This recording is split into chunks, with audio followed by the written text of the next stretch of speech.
Hey detectives! Welcome back. We've got another mysterious case to explore. The case of Anna Delvey. Anna Sorokin was born on January 23, 1991 in Domodedovo, a city south of Moscow, Russia.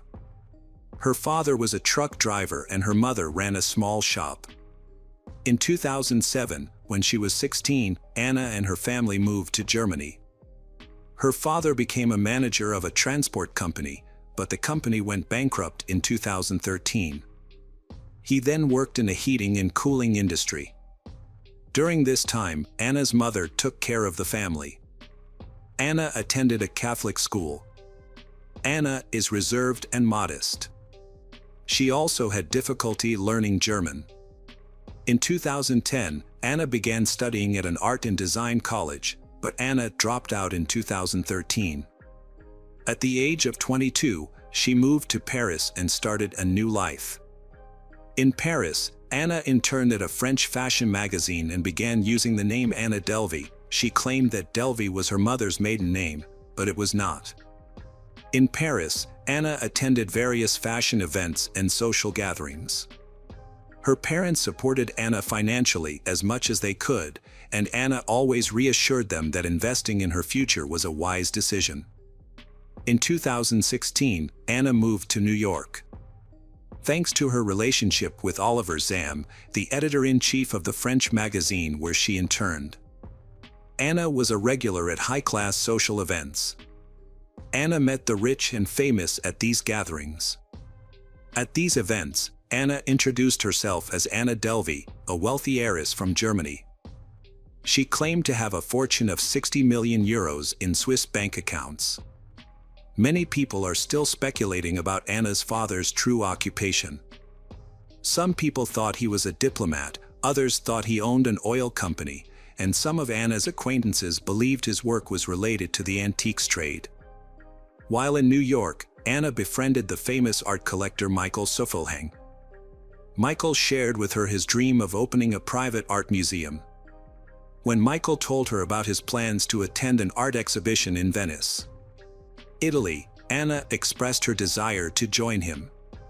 Michael agreed to let Anna attend and paid for Anna's flight and hotel accommodation, on the condition that Anna would reimburse Michael later. However, while in Venice, Anna surprisingly paid for everything in cash, which Michael found strange. When they returned to New York, Anna was in no hurry to return the money to Michael. Eventually, Michael forgone the $3,000 outstanding. In New York, Anna befriended Rachel Williams, a former photo editor for a famous fashion magazine. Although Rachel found Anna demanding and rude, they maintained a close relationship. Anna began sharing her business idea with her friends. She wanted to buy a historic building on Park Avenue in Manhattan to create an art space called the Anna Delvey Foundation. The building would include galleries, shops, restaurants, bars, and a bakery on 6 floors. To convince others of her idea, Anna created fake financial documents using specialized software. These documents were intended to prove that she owned 60 million euros in Swiss bank accounts. Before that, Anna had taken out small loans to maintain her lavish lifestyle, and she often relied on the help of various financial advisors. In November 2016, Anna went to the City National Bank and applied for a loan of $22 million. Her reason for the loan was to finance the renovation of a historic building in collaboration with renowned designers and restorers. She mentioned that the funding was necessary because her assets were located outside the United States. Anna provided forged documents showing that she owned 60 million euros. However, the loan processing ran into problems when a bank employee noticed irregularities in the documents. The employee requested a report verifying Anna's foreign assets. The bank employee then received the document via email, which was from a person named Peter Henney. However, the bank employees were suspicious of the document because it was sent from a personal account. Anna explained that Peter was her family's financial advisor. The bank continued to scrutinize Anna's documents. But after a few months, they refused to lend to Anna because she could not prove the origin of the Swiss funds. After being rejected by the bank, Anna Delvey sought financial support from Fortress Investment Group. However, the company's CEO became suspicious of Anna's loan application due to inconsistencies in her documents. Specifically, Anna claimed to be of German origin, but her passport showed that she was born in Russia. This raised doubts about the authenticity of the information Anna provided. When the CEO began to examine Anna's assets more closely and wanted to meet her Swiss bankers in person, Anna quickly withdrew her loan application to avoid further scrutiny or investigation into her affairs. Anna's journey of fraud began with her seeking to borrow a large sum of money. Despite the difficulties and the need for guarantees from major financial institutions, she still managed to borrow $220,000 from various banks using forged documents. This success allowed her to enjoy a lavish lifestyle for many months. In 2017, Anna hosted a lavish birthday party at a luxury restaurant.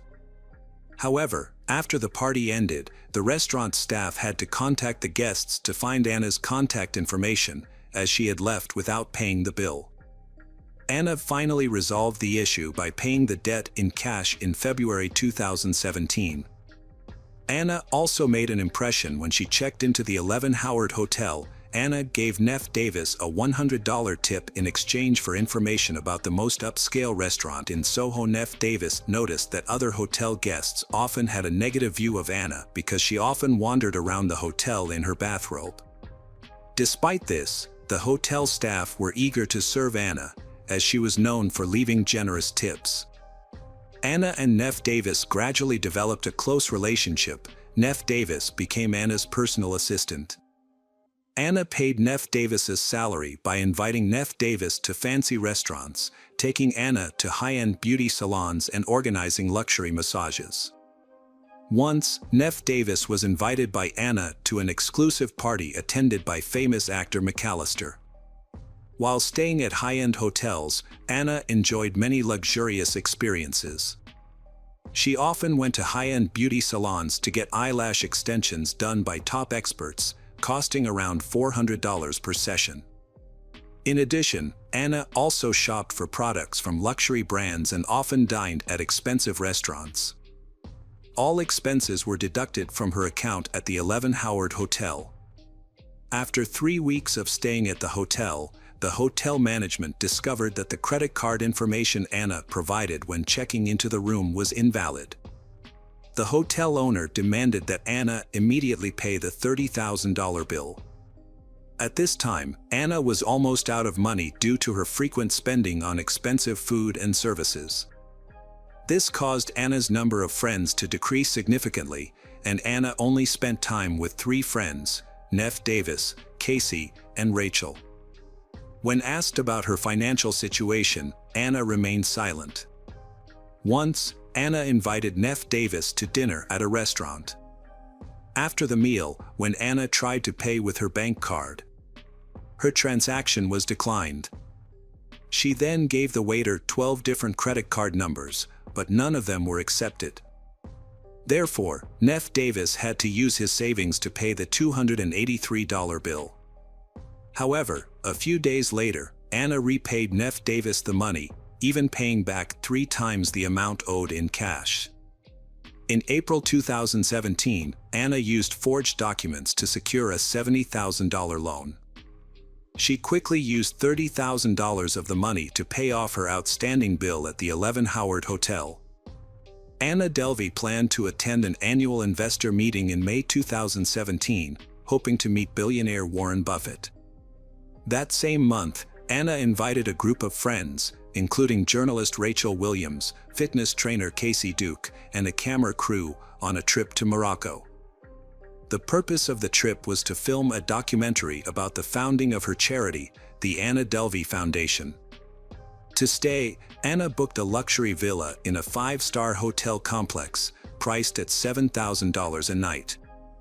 The villa had 3 bedrooms, a private pool, and an assistant. However, the trip ran into some problems. Early in the vacation, Casey Duke suffered from food poisoning and had to return to the United States for medical care. Later, the hotel staff informed Anna that they were unable to process her credit card payment.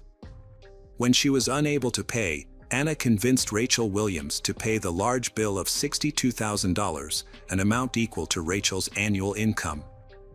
Rachel paid for Anna's trip to Morocco, Anna's extensive shopping spree, and her private tour of the Majorelle Gardens on Rachel's credit card. Anna promised to reimburse Rachel for these expenses. However, upon their return, Anna only paid Rachel $5,000, and then had to borrow money from others to pay for her New York apartment. In July 2017, complaints about Anna began to surface, particularly from designer Mark Cremers. Mark Cremers demanded payment for her work totaling $17,000. During this time, Anna frequently moved between hotels, accumulating significant debt, and repeatedly defaulting on her bills. Eventually, Anna found her financial situation dire. She and Casey met at a restaurant to discuss her life and Anna's financial situation. At first, Anna avoided answering, but the conversation soon brought her to tears. Anna claimed that she could solve her financial problems if Anna could buy back the historic building. However, Rachel also realized that she would have a hard time recovering the money Anna owed Rachel. Rachel decided to write a letter to the local prosecutor's office denouncing Anna. Within an hour, law enforcement officers contacted Rachel and informed her that they were conducting a criminal investigation against Anna Delvey. Anna Delvey was arrested on October 3, 2017, at a rehabilitation center in Los Angeles and was charged with grand theft and check fraud. By the spring of 2019, at the age of 28, Anna was facing a months-long court case that resulted in Anna having to pay debts totaling at least $275,000 to various organizations and individuals. In 2016 to 2017, prosecutors alleged that Anna Delvey committed the fraud over a 10-month period. From November 20, 2016, to August 2017. According to prosecutors, Anna's modus operandi included financing the lavish lifestyles of her middle-class friends to avoid raising suspicions about her wealth. In turn, Anna relied on wealthier acquaintances who were less vigilant about their spending to cover Anna's expenses.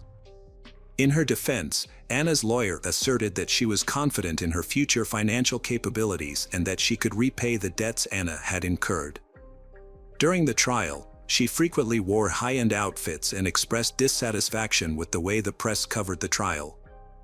Although she did not consider herself a scammer, she was eventually convicted and sentenced to 4 to 12 years in prison, along with a $24,000 fine. She was also ordered to pay $200,000 in restitution to her victims. In an interview, Anna admitted that she did not regret her past actions. She even stated that if given the chance, she would make the same decisions again. In 2019, Rachel Williams published a book titled My Friend Anna. The book chronicled Rachel's experiences with the scammer and the profound impact her trip to Morocco had on her life. Despite being detained, Anna's social media accounts remained active. Through her posts, Anna instructed her followers on how to contact her and how to send her money using cryptocurrency. During her time in prison, Anna paid special attention to her health and appearance. Anna committed to sleeping at least 12 hours a day and practicing yoga for 9 hours a week. Anna is proud of her positive changes. Without a phone, Anna spent her time reading. However, she was unhappy with the prison menu, especially the lack of fresh greens and broccoli. To improve the situation, Anna made her own nut milk, grew her own vegetables, and experimented with new organic products in the prison cafeteria. After serving her 4-year sentence, Anna Delvey was released on February 11, 2021. After her release, she returned to her lavish lifestyle by moving into a luxury hotel. This was made possible by the money she received from Netflix, who bought the rights to adapt her story. Part of this income was used to pay off some of Anna's outstanding debts. However, Anna's freedom did not last long. Just 6 weeks after her release, on March 25, 2021, Anna Delvey was arrested by the U.S. Immigration and Customs Enforcement. Anna was detained for 18 months due to her expired security visa. The decision to detain her was made because the immigration judge judged that if released, Anna would likely return to her fraudulent behavior. In February 2022, Netflix premiered the film Inventing Anna, written by Shonda Rhimes, starring Julia Garner as Anna Delvey. It is reported that Netflix paid Sorokina $320,000 for the rights to her story. Anna is currently under house arrest in an apartment in New York. During this time, she is not allowed to use the internet and strictly adheres to this rule. However, Anna still keeps in touch with her family by phone and is allowed to attend some meetings on Thursdays. Anna also continues her artistic activities by participating in magazine photo shoots and giving interviews. Recently, Anna had the opportunity to celebrate her 32nd birthday at her New York home in January 2023. Currently, Anna is nurturing ambitious plans for the future. One of her plans is to launch her own reality TV show. Welcome back, detectives. Let's dive into another horrible case, the case of Kat West. Kat West was born on February 15, 1975, in the small town of Davie, Florida. She was the only child of Nancy and John Jonathan Martin. As a child, Kat always wanted a sibling, but her mother's health problems made that impossible. This has made Kat West so attached to her dolls, she treats them like living creatures, sings to them and cherishes them. Kat West was a popular student in school, admired for her good looks and friendly personality. She was very active in extracurricular activities, particularly sports and dance. However, during the teenage years, signs of bipolar affective disorder begin to appear, characterized by depression and anxiety, alternating with periods of hyperactivity, persistently elevated mood and agitation. Only later did her parents realize their daughter's condition, but it was too late. By then, she had turned to alcohol to cope with her emotions. It wasn't until she sought treatment for her addiction that doctors discovered the underlying issue, a bipolar disorder. Despite overcoming her dependency on alcohol, managing her bipolar disorder proved to be a much more daunting task. She was on multiple medications, which caused unpleasant side effects and made her feel unwell. Eventually, the disorder was brought under control, but Kat West had to continue taking medication. Kat West wants to get married and have children, but her personal life is full of hardship, possibly due to her past mental illness and addiction. However, Kat West is a charismatic and attractive person, has many admirers, is often the life of the party and shines in the spotlight. Growing up, Kat West aspired to be a model. She actively pursued her goal, spending time attending auditions and exploring different looks. She was especially attracted to Marilyn Monroe, an actress of the style of the 1950s. Kat West has watched many of Monroe's films, collected her posters and imitated her style and image. Interestingly, Kat West bore a resemblance to her idol, which she proudly acknowledged and cherished. Although her dream of becoming a famous model didn't come true, Kat West's photos were frequently published in local magazines, earning her some recognition, a fan base, and occasional recognition on the streets of her hometown. At the age of 28, she met her life partner, William Jeffrey West. William was born in 1970 in Alabama, came from a typical family. From a young age, he had aspirations of a career in the military or law enforcement. As a diligent student and active sports enthusiast, he was robust, fit, and incredibly focused. In the early 1990s, William joined the U.S. military, initially serving as a military police officer. His dedication led to a promotion as a military recruiter, responsible for enlisting individuals into the Army and Navy. He was eventually promoted to head of a recruiting unit, spending 20 years of his life in military service. William pursued higher education alongside his military career, earning a bachelor's degree in public relations from the University of South Carolina. He then went on to study criminal justice, eventually earning a master's degree. William is a calm and goal-oriented person who likes to keep a low profile. He was a devoted family man, marrying young and having 2 children. After retiring from the military, he became a corporal in the police department of a university town, where he was responsible for ensuring the safety of the campus community. He approached his duties with seriousness and responsibility, never having to use his service firearm throughout his career. Cat West and William first met in the mid-2000s, when William was still serving in the military and married to his first wife. Despite their vastly different personalities, William is a quiet and serious military man, and Cat West is a bubbly and outgoing blonde, and they feel an immediate attraction to each other. In 2004, William, a married man at the time, met Cat West. Despite their 5-year age gap and Cat West struggles with alcohol addiction, but they quickly fell in love.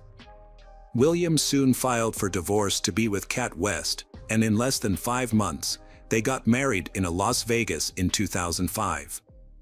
After getting married, they welcomed their first child, a daughter named Lola. They moved to Sarah, Alabama, William's home state, where Cat designed their custom-built home, adorning their bedroom with portraits of her idol, Marilyn Monroe.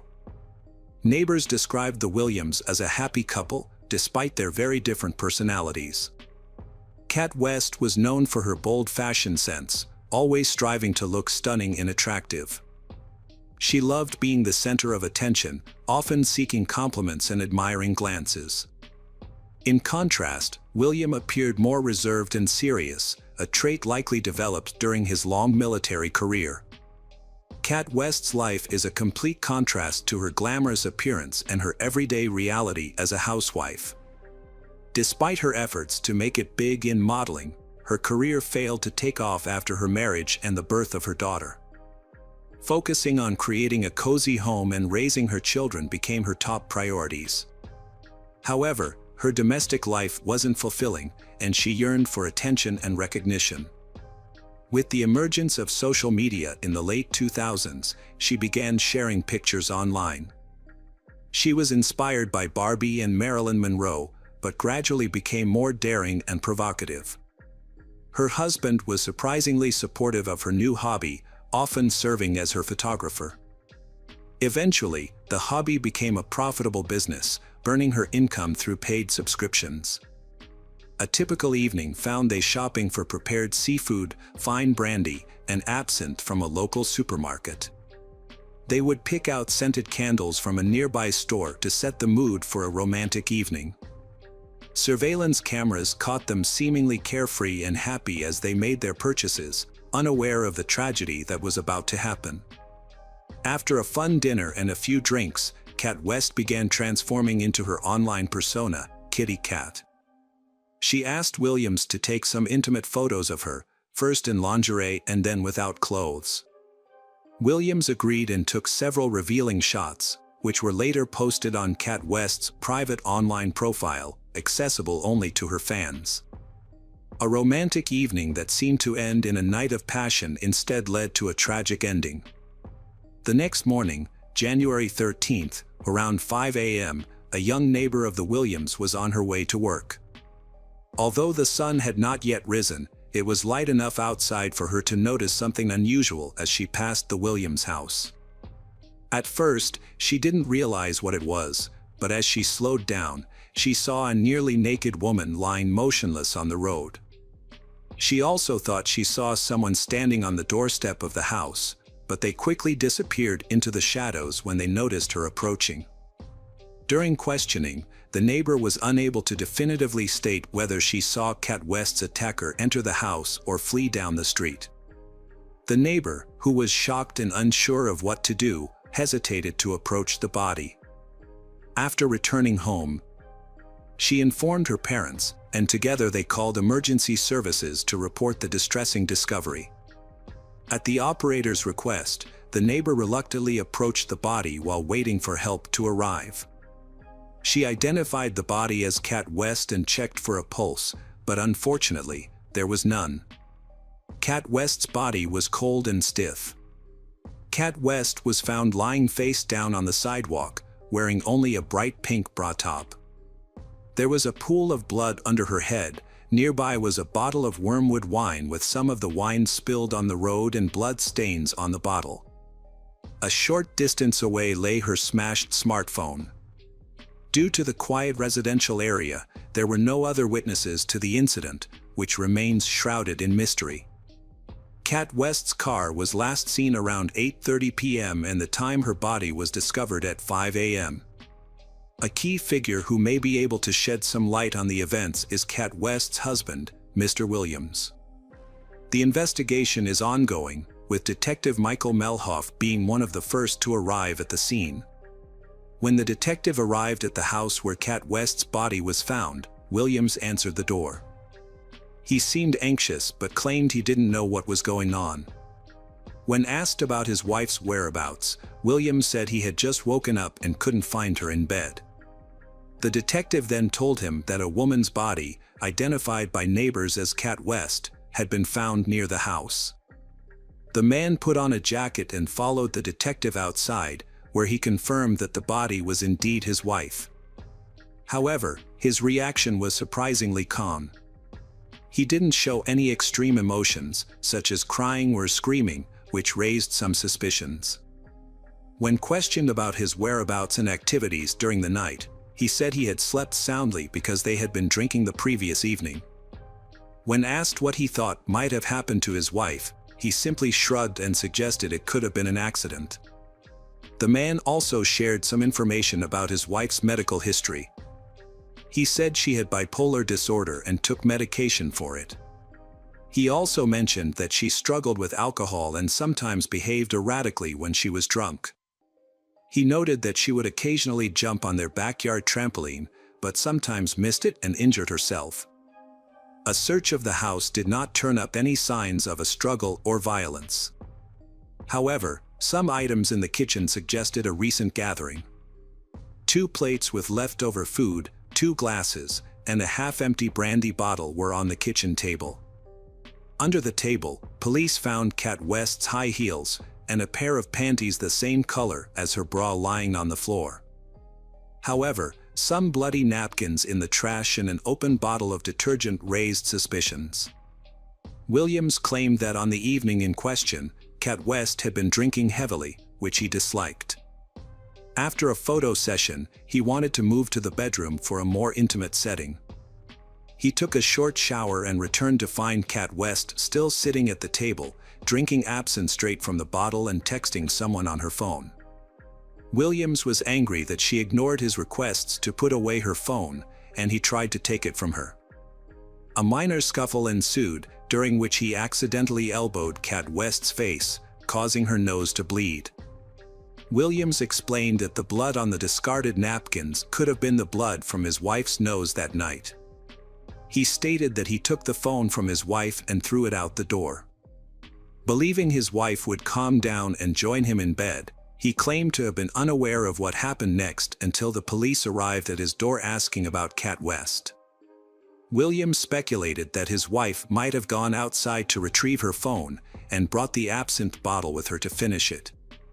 He suggested 2 possible scenarios: 1, that she fell, hit her head on the bottle, lost consciousness, and froze to death, or 2, that someone attacked her. However, he could not explain why his wife went out wearing only a bra without any clothes. He attributed this behavior to her being intoxicated from the absinthe. Williams's story raised suspicions due to its inconsistencies and lack of detail, which he attributed to intoxication. However, the investigation was hampered by lack of evidence and no witnesses. The autopsy revealed that the 42-year-old woman died from a severe head injury, likely caused by the absinthe bottle found nearby, combined with hypothermia. Her blood alcohol level was extremely high, suggesting severe intoxication can impair breathing and increase the risk of loss of consciousness. Initially, it seemed that the circumstances of Kat West's death were straightforward. She had been heavily intoxicated, gone outside to search for her phone, and taken the unfinished bottle of absinthe with her. It appeared that she might have lost her balance while reaching for her phone, fallen, hit her head on the bottle, lost consciousness, and ultimately died from the injury and exposure. The presence of the blood-stained bottle near her head and the phone nearby seemed to support this scenario. Yet, the investigation discovered that this explanation was overly simplistic and potentially staged. Experts determined that the head injury was caused by the bottle found next to the body. However, forensic analysis revealed that if the victim had fallen by herself, the bottle would likely have rolled away from her head, rather than remaining parallel to it. The bottle was found to have both Kat West's and her husband Williams's fingerprints on it, as well as some unidentified smudged prints. Further investigation led to a different conclusion. The theory presented in court suggested that Kat West and Williams had an argument. In a fit of anger, Williams allegedly struck her with the bottle, causing a fatal injury. Panicked, he attempted to stage an accidental fall and cleaned up the blood in the house, but failed to dispose of all the evidence. Evidence supporting this theory included a fitness app on Williams's phone, which tracked his movements. The app showed that Williams was active in the house until midnight and again early in the morning before the police arrived. This contradicted his claim of being asleep, leading police to speculate that he was trying to conceal evidence during these times. A neighbor who discovered the body recalled seeing a male silhouette on the doorstep of the house in the early morning hours. However, due to the dim light, she couldn't be certain if it was Williams or someone else. She also couldn't determine if the person entered the house. This information piqued the investigators' interest, especially given Kat West's online persona, Kitty Cat, which had attracted many male admirers who paid to see her revealing photos. This theory suggests that a highly devoted fan may have been responsible. As a homemaker, Kat West often received messages from various men, including some with inappropriate proposals. However, she kept her distance, and there were no explicit threats or harassment found in their communications. A few persistent fans who lived in other states were quickly ruled out as suspects. Despite this, mysterious footprints were found on the doorstep, which didn't belong to the homeowners, but they vanished on the lawn, and their origin remained unknown. Friends, relatives, and neighbors described the Williams family as a happy couple, and he knew her online activities under the name Kitty Cat. While some might have seen it as unusual, he treated it as harmless fun. Their social circle was unaware of Kat West's online persona, just as most of her followers didn't know her real-life identity. Williams firmly denied ever abusing his wife, saying he loved her so much that harming her was impossible. However, they frequently argued, and a text exchange from January 12 revealed a heated dispute. Kat West criticized Williams for not matching her energy and temperament, suggesting they might be incompatible. Despite the lack of direct evidence, Williams remained the prime suspect. Following his arrest, his family and defense attorneys rallied to his defense, believing he was innocent. They insisted that he could never hurt his wife. After his arrest, Williams was unable to afford the $500,000 bail and had to stay in custody until his trial, which took almost 3 years. He was offered a plea deal, admitting guilt in exchange for a reduced sentence, but he refused, maintaining his innocence.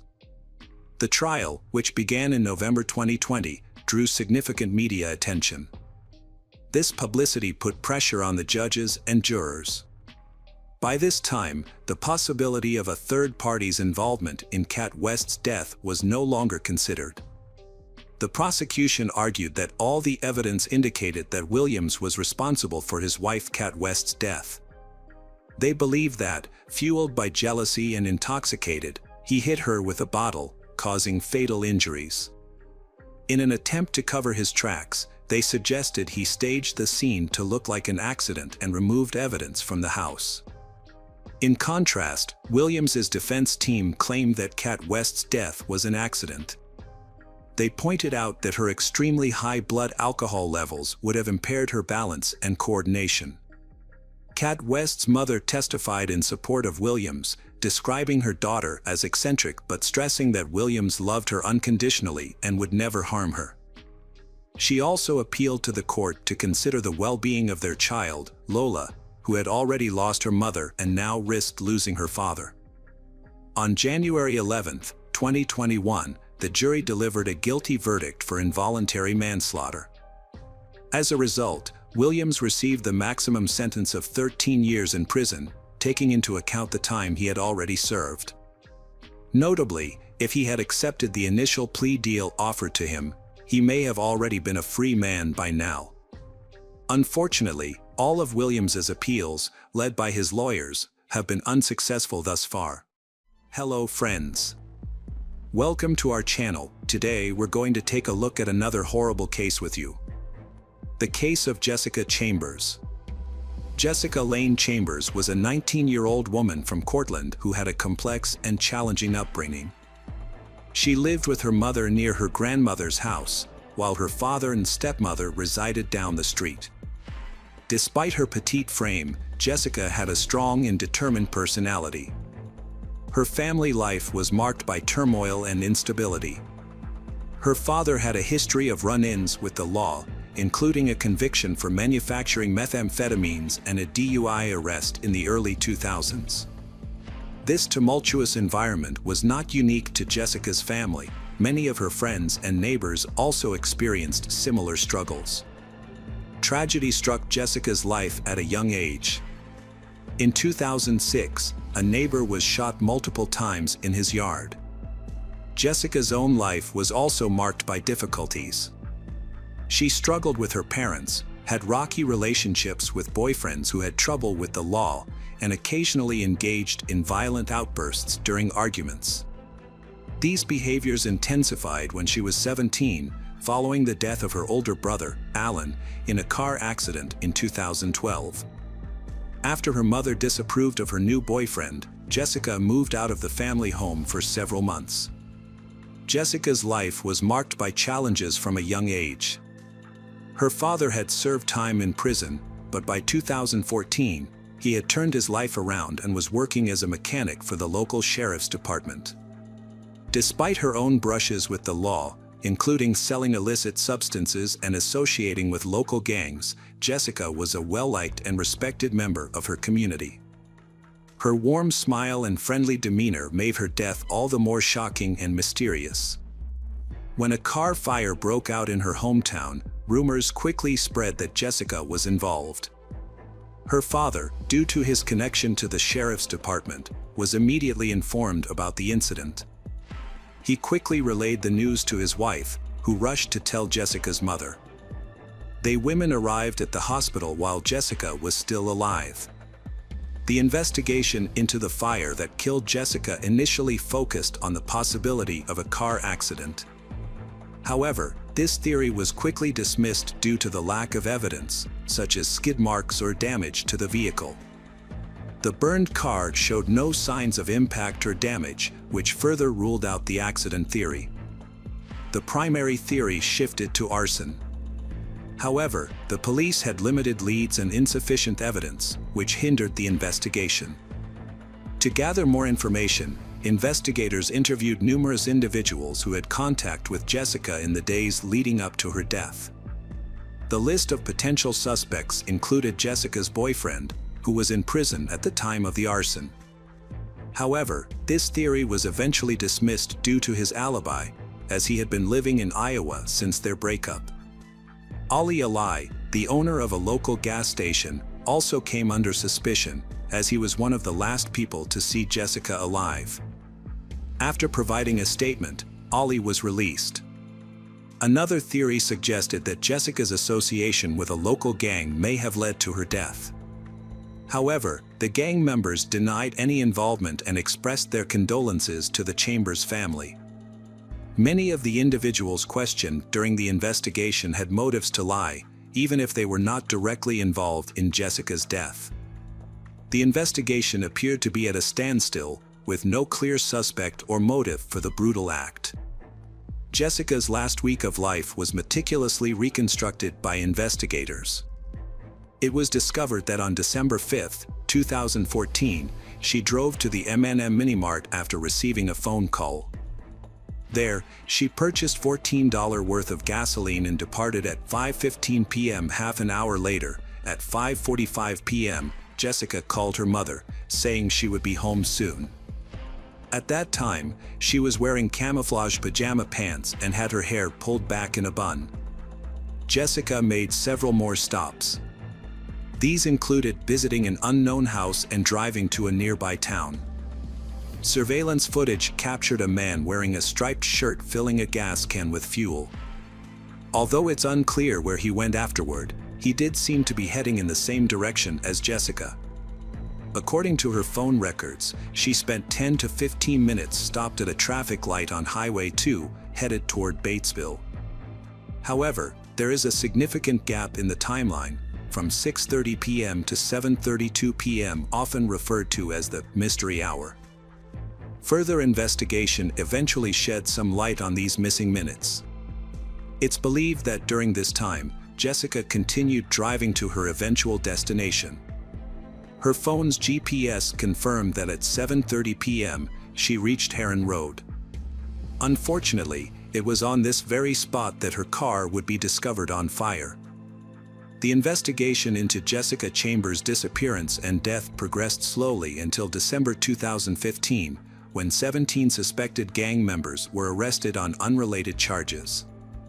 During plea negotiations, the gang members identified Quentin Tellis as someone who was with Jessica just an hour before the fire, after being offered a chance to cooperate with the investigation. The investigation focused on Quentin Tellis after reviewing Jessica's social media and cell phone activity. Tellis initially claimed he only met Jessica once, but after further questioning and presenting all their messages, he was arrested and charged with Jessica's murder through arson. Text messages show Tellis sent Jessica intimate requests on the day of the tragedy. At 9:02 a.m., Jessica texted Quentin, and he replied. Tellis texted, "I'm ready," at 10:09 a.m. and was picked up by Jessica shortly after. They picked up a friend at 10:49 a.m. and dropped Quentin off at 2:03 p.m. Tellis messaged Jessica again, asking for intimacy, his fourth such request in 4 days. Recovered deleted texts included, "I'm excited," and "Come lie with me," which Jessica ignored. The passenger seat in Jessica's burned car was pushed back, suggesting intimacy. Prosecutors argued this was evidence of their activities that evening. Tellis was charged with Jessica's murder and arson on February 24. The investigation took time to build a case. The first trial began in 2017 in Batesville, Mississippi, with strict security measures in place. Prosecutor John Champion warned jurors of disturbing images of burned victim Jessica Chambers and 35 witnesses. Jessica met Quentin Tellis, 7 years her senior, around Thanksgiving 2014. FBI agent Dustin Blunt testified that Tellis met Jessica at a gas station through a friend and they spent intimate time together. Quentin Tellis had sent Jessica Chambers text messages requesting intimacy, even on the day of her death. The front seat of her burned car was adjusted downward, as Tellis had described. Tellis attempted to strangle Chambers, then set her on fire. Tellis confessed to investigators that he saw Chambers that night and they went to a fast food restaurant together. However, his alibi couldn't be confirmed, and he was seen on a store surveillance camera purchasing a phone card. Tellis didn't testify in his own defense. Prosecutors pointed to text messages where Tellis repeatedly requested intimacy from Chambers, who consistently denied him. FBI agent Dustin Blunt shared that Tellis deleted Chambers' contact information and text messages from his phone after her death. Tellis claimed he did this because he didn't want Chambers' number in his phone. Tellis and Chambers met through a friend at a gas station, and they had been intimate at some point. Tellis' DNA was found on Chambers' keys, and his cell phone records placed him at the location on the night of the fire. Despite this, Tellis maintained his innocence. Defense attorney Darla Palmer urged jurors to disregard the cell phone location evidence, arguing it couldn't prove Tellis and Chambers were at the same place. Tellis' family claims the police are looking for someone to blame in a highly charged racial issue. The first trial ended in a mistrial due to confusion over jury instructions. By the time of the retrial in 2018, Quentin Tellis was under investigation in Louisiana for the end-of-life of student Ming-Chin Xia, as well as for the illegal use of a stolen bank card. In May 2019, he was charged with second-degree murder in connection with Xia's demise. The second trial was notably challenging. Jurors were shown a photo of Jessica Chambers, which firefighter Cole had taken upon arriving at the scene. Cole was deeply disturbed by the image of Chambers, whose lips were severely burned and blackened with soot. Cole told the jurors that the photo Cole took of Chambers was etched in her memory, and she saw it every morning and every night. A veteran firefighter also testified that he had never seen a victim with such severe burns. When he found Chambers, she was lying on the ground, struggling to speak, and was sitting on a blanket. Her hair was singed, and her nose and mouth were surrounded by blisters that covered her entire body. Testimonies at the second hearing also included a woman named Sherry Flowers, who had not appeared at the first trial of Tellis but told investigators during questioning that she had picked up a hitchhiker on the night Jessica Chambers was tragically ended. Sherry Flowers did not recognize Tellis in court and agreed with the prosecutor that she did not know whom she had picked up. However, she told the court that a man flagged her down, and she stopped because she thought it was her cousin. She agreed to give a ride to the man, whom she described as an African-American male, about 20 years old, and of slim to medium build. Tellis, who was 5 feet and 9 inches tall, was 26 at the time. Initially, Flowers did not reach out to investigators, and when asked why in court, she said, "I couldn't remember," and thought it wasn't relevant to the case. Nevertheless, the prosecutors attempted to link this ride to the demise of Jessica Chambers, suggesting it provided Quentin Tellis with the opportunity to leave Jessica's car in order to return and set it on fire. However, the defense contested the timing, and Flowers admitted that she was unsure of the exact time of the ride. The investigator presented evidence that Jessica Chambers' keys were found in a ditch 2 days after her death, near the location where Tellis was picked up. However, the defense argued that it was impossible to prove where the keys had been at the time of the crime, and therefore, they should not be admitted as evidence. Despite the emotional testimony, the second jury was unable to reach a verdict in 2018, just like the first jury 2 years earlier. As a result, Quentin Tellis was not convicted of setting Jessica Chambers and her car on fire, and the case remains unsolved. However, many people continue to investigate the case online, searching for clues that may have been missed and developing their own theories about who was responsible for Jessica Chambers' death. The Jessica Chambers case began to garner widespread attention immediately after her death, but as the media's interest declined, internet sleuths around the world picked up the case. To this day, the mystery surrounding her final hours remains one of the most disturbing aspects of the case. On the night of the crime, Jessica left her house at 5 p.m. and told her mother she was heading to a nearby gas station. Security footage shows Jessica stopping at the gas station twice. During one of those visits, she pumped gas and then went towards the store, where she waved at someone off camera. Despite efforts to identify the person Jessica was waving at, the mystery remains unsolved. Although Quentin Tellis, 29, has been identified as the prime suspect, he is still incarcerated for a different crime. Consequently, justice for Jessica has yet to be achieved. Tragically, Lisa, Jessica's mother, passed away on October 29, 2021, at the age of 52, without seeing her daughter's case reach a conclusive outcome. Hello friends, welcome to our channel. Today we're going to take a look at another horrible case with you, the case of Channin Starbuck. Shannon Starbuck, a 42-year-old woman, was born on April 19, 1969, in Anderson, Indiana, as the youngest child with two older brothers. Her parents eventually divorced and started new families, resulting in additional siblings for Shannon. On December 3, 2011, Shannon was discovered on the floor of her bedroom, positioned in a suggestive manner. An erotic massager was placed on her stomach, indicating a clear attempt to humiliate her after death. The police immediately suspected foul play due to the numerous bruises and scrapes on her body. A medical examiner later confirmed that some of the injuries were caused by a stun gun, and evidence suggested that her body had been moved. The official cause of death was determined to be strangulation. The detectives assigned to solve the case faced a difficult task. They needed to reconstruct the final hours of Shannon's life and identify the perpetrator. Shannon, a mother of 5, had been reported missing by her ex-husband, Clay Starbuck, a day before her body was found. Clay, 47, had alerted the authorities that he had been unable to contact Shannon since December 1 at approximately 3 p.m. Shannon sent a text to her daughter, saying she couldn't pick up the kids from school because she wasn't feeling well.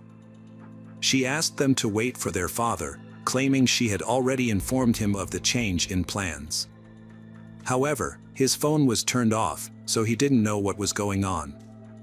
The younger siblings, Marshall and Serena, were tired and hungry, so 15-year-old Logan decided to call her older brother Austin for help. She asked him to drive them to their father's house, which was just a couple of blocks away. When they arrived, Austin said he couldn't reach their mother either. He thought maybe she had turned off her phone to rest. Austin put the kids in the car and drove them to their father's house. Clay was surprised to see them but was happy to spend time with his kids. Since the older kids had lived with him after the divorce, and the younger ones had stayed with their mother, Clay decided to enjoy the unexpected visit and didn't contact Shannon. This wasn't the first time something like this had happened with her. Clay expected to see Shannon at the school basketball game that evening, but she didn't show up. The next day, December 2nd, Clay took the kids to school and then went to Shannon's house. The front door was locked, and the blinds were closed. Since he didn't have a spare key, he couldn't get in. Clay sent a message saying that if Shannon didn't show up by 7 p.m., he would contact the police. After waiting until the agreed time, Clay went to the police station to report Shannon Starbuck's disappearance. 2 sheriff's deputies visited her address but found nothing suspicious, so they returned to the station. The officer told Clay to wait one more day. If he still hadn't heard from Shannon after that, he should return to the station. The next day, Clay returned to the police station, and it was then that he discovered he wasn't the only one looking for Shannon. A friend and her mother had also reported being unable to contact her, which was unusual for Shannon. This new information prompted the police to take the case more seriously. It had been 48 hours since Shannon's disappearance, and several people were worried about her. The police visited Shannon's home again. Upon entering the residence, they found no signs of forced entry or robbery. Initially, everything appeared to be in order. However, when they entered Shannon's bedroom, they discovered the disturbing truth. Shannon Starbuck's disappearance was a result of a brutal murder. In her room, investigators found an unmade bed with a blanket nearby, but the sheet was missing and the mattress cover had red stains. Her cell phone and diary were on the dresser. Forensic experts examined the room for fingerprints, finding 12 latent prints on the massager box and bathroom mirror, while some surfaces had been wiped clean. DNA analysis was conducted on traces found in common areas, and specialists took scrapings from under Shannon's nails, face, and neck. Detectives believed the murder occurred after Shannon got out of the shower, and her body was moved to the bed and then the floor. The missing sheet was found in a washing machine, suggesting the perpetrator tried to eliminate evidence. Clay arrived at Shannon's house by noon to find out what had happened to his ex-wife. However, the scene at her yard was ominous, with yellow tape cordoning off the area, an ambulance, and several police cars parked near the lawn. Clay was the first to be informed of the tragic event. To gather more information about Shannon and her lifestyle, the detectives questioned Clay after he had calmed down. He explained that he and his ex-wife had a morning routine where he would take the younger kids to school and she would pick them up afterwards. However, on December 1st, his car broke down a few blocks from home, disrupting their routine. Clay had texted Shannon to ask her to take the kids to school. It was supposed to warm up around 11 a.m., but when he tried to start the car again, it still wouldn't start. He gave up and went back inside to take a nap. Clay slept for several hours without being disturbed, during which time his cell phone ran out of battery. To support his story, he showed the police his correspondence with his ex-wife, Shannon. Initially, everything seemed to add up. Clay was cooperative, providing his cell phone, DNA, and fingerprints. He also expressed concern for Shannon, explaining that their divorce had made her more vulnerable. When asked for more information, Clay revealed that Shannon had joined a dating site after becoming single. As an attractive woman, she had many admirers. According to Clay, she might have been seeing multiple people at the same time, and one of them might have been responsible for her death. Unfortunately, he didn't have any specific names to share. During the conversation, Clay became emotional and cried, struggling to accept Shannon's death. After recording his statement, the police sent him home. He had to break the news of their mother's death to their children. At the start of the investigation, the case surrounding Shannon Starbuck's demise was gathering momentum. Investigators questioned the Shannon family's neighbors, focusing on every detail, especially reports of unfamiliar people and vehicles in recent weeks. An autopsy revealed severe injuries, including chest trauma consistent with the use of a stun gun, 10 broken ribs, and head and body injuries likely caused by a blunt object. The severity of the injuries made it difficult to determine the exact time of death, but the expert estimated that Shannon's life ended between December 1st and 2. Scratches on her body suggested that she had been moved, and her broken neck bone supported this theory. The medical examiner found evidence of strangulation using a soft object, possibly a hand, towel, or sheet. A breakthrough in the case came from the analysis of body samples, which revealed male DNA.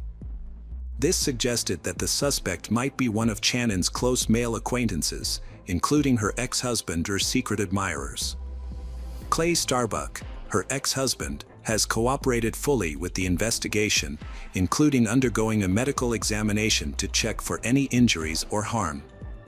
Detectives suspected that the perpetrator might have been injured during the struggle, but Clay showed no signs of injury on his hands. The investigators then examined their sons, 21-year-old Austin and 18-year-old Blake. The only issue that arose was the presence of old cuts on the older son's hands, but these were explained by his job at a window manufacturing plant. During conversations with the sons, some facts were established that would later become clearer. The children knew that after the divorce, their mother had been dating and they disapproved of it. They had seen explicit photos on their mother's laptop, leading them to wonder if she might have been targeted by an online predator. It was clear that the sons loved their mother and were deeply shaken by her death. However, they had disagreed with the changes she had been making in her life. In a subsequent interview, Clay expressed himself more clearly. He blamed Shannon's behavior for his family's problems while he was away on business, especially her frequent encounters with other men. Clay even suspected that Marshall might not be his biological son, but he loved him regardless. Clay believed that after their relationship ended, Shannon started to indulge excessively and not appropriately for her age. He disapproved of her dropping off the kids at his place when she went on dates. By this point, investigators had not only spoken to Clay and the children but also interviewed Shannon's relatives and friends. The detectives developed a more comprehensive understanding of the deceased and her family. Channon had always dreamed of having a big, loving family. Growing up, she was a kind and modest person who loved to draw and was very good at it, winning many awards. At 20, she met 25-year-old Clay Starbuck in Florida, where she had moved with her family when she was young. Clay was on vacation from Alaska. They were introduced by friends at a party and hit it off right away. That night, Channon learned a lot about Clay. He had gone to school in Colorado to learn about diesel mechanics and later worked on the Trans-Alaskan Pipeline, which paid well. However, he was already married with 2 kids. Despite his complicated past, Channon wasn't discouraged. She actually saw it as a plus, thinking it gave him valuable experience for their future together. Channon and Clay got married soon after meeting. As Clay's new wife, she moved in with her husband. At first, she struggled to adjust to her new surroundings and the weather, but she quickly settled in. Channon's married life wasn't as perfect as she had envisioned. Her husband Clay was often away, leaving her to manage the household by herself. However, her love for him gave her the strength to carry on, knowing that his work shifts would eventually end and he would return to her. In the meantime, she took on the role of mother to his children from his previous marriage and soon gave birth to their own son, Austin, followed by another son, Blake, 3 years later. In 1996, they welcomed a daughter, Logan, who was later diagnosed with autism spectrum disorder. Channon accepted her daughter's diagnosis with love and care, becoming her closest companion. The family was later completed with the arrival of another daughter, Serena. Channon devoted herself to her children's well-being, education, and spiritual growth. She was also known for her cooking, crafts, and other hobbies within their community. However, she was so focused on being a caring mother and a loving wife that she didn't realize her husband was having an affair at work. When she discovered his affair, she felt deeply betrayed and shocked. This led her to file for divorce in 2000, marking the beginning of a new chapter in her life. She still had feelings for her ex-husband, so she moved to Arizona to start fresh and ease the pain of their separation. There, she attempted to start a new relationship, but it didn't work out because she realized she still loved her ex, Clay. Clay was also reaching out to her and asking her to come back, claiming he had changed. Believing him, she gave him another chance. In 2001, they had a son named Marshall, their 5th child. However, instead of strengthening their relationship, Marshall's birth created new tensions. Even when they formally remarried in 2006, their relationship remained strained. 6 months later, the family moved to Deer Park, Washington. Clay's work kept him away, leaving Channon to care for the children and manage the household. She kept her family entertained by organizing outings and parties at home. However, the frequent time spent apart put a strain on her marriage, creating doubts and mistrust that eventually led to a permanent separation in 2010. Crossing into her 40s, Channon started to rebuild her life with the hope of finding love again. She was determined not to give up or make the same mistakes as before. Even when her ex-husband Clay suffered a serious injury, Channon chose not to go back to him. However, she still provided him with support and help. In February 2011, Clay quit his job and moved to Deer Park to be closer to his children and Channon. Although he hoped Channon would take him back, she didn't feel the same way. She had finally found freedom and was enjoying it. After Clay's surgery, Austin and Blake moved in with him, enjoying more independence from their mother. Channon started a new chapter, finding a part-time job and enrolling in a dental assistant course to support her family since Clay stopped paying child support due to illness. The children stayed with Clay on Wednesdays and every other weekend. By summer's end, Channon completed her certification and was ready for her next goal. Channon Starbuck had been seeking a fresh start, creating a dating profile in hopes of meeting someone special and leaving her past heartache behind. She regretted spending her best years with a man who didn't appreciate her and was capable of deceit. Tragically, her dreams were cut short one December morning when she became Channon of a heinous crime. Her funeral, held on December 10, 2011, was attended by a large number of people, a testament to her bright and sincere personality. She was laid to rest at a cemetery in Orlando. The investigation into her death was swift, thanks to public attention. Detectives focused on her ex-husband Clay, verifying his alibi for December 1st. His fingerprints didn't match those at the crime scene, so they checked his story against databases and examined Channon's phone, laptop, and diary for other potential suspects. Detectives thoroughly examined Channon's mobile phone, leading them to add several individuals to the list of suspects. These men had been in contact with her through a dating site, raising suspicions about their potential involvement. One suspect, Tom Walker, had arranged a date with Channon for December 5th, just hours before her death. Their conversations had been candid, and they had exchanged photos. However, when Tom Walker requested that Channon take a photo using an adult toy, she declined. Notably, her body was later discovered in the exact pose that Tom Walker had mentioned.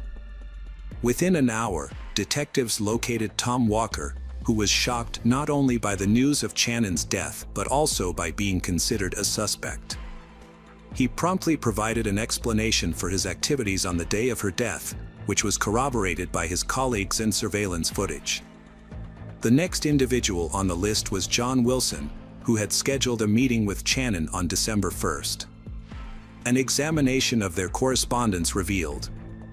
The investigation revealed that the suitor, whose real name was John Kinlawn, had no intention of a serious relationship with Channon and had used a fake identity. He was married and worked in a different field than he claimed, which explained his secretive behavior. When questioned, Kinlawn had an alibi for the time of the crime, which was corroborated, and he was released after providing a DNA sample.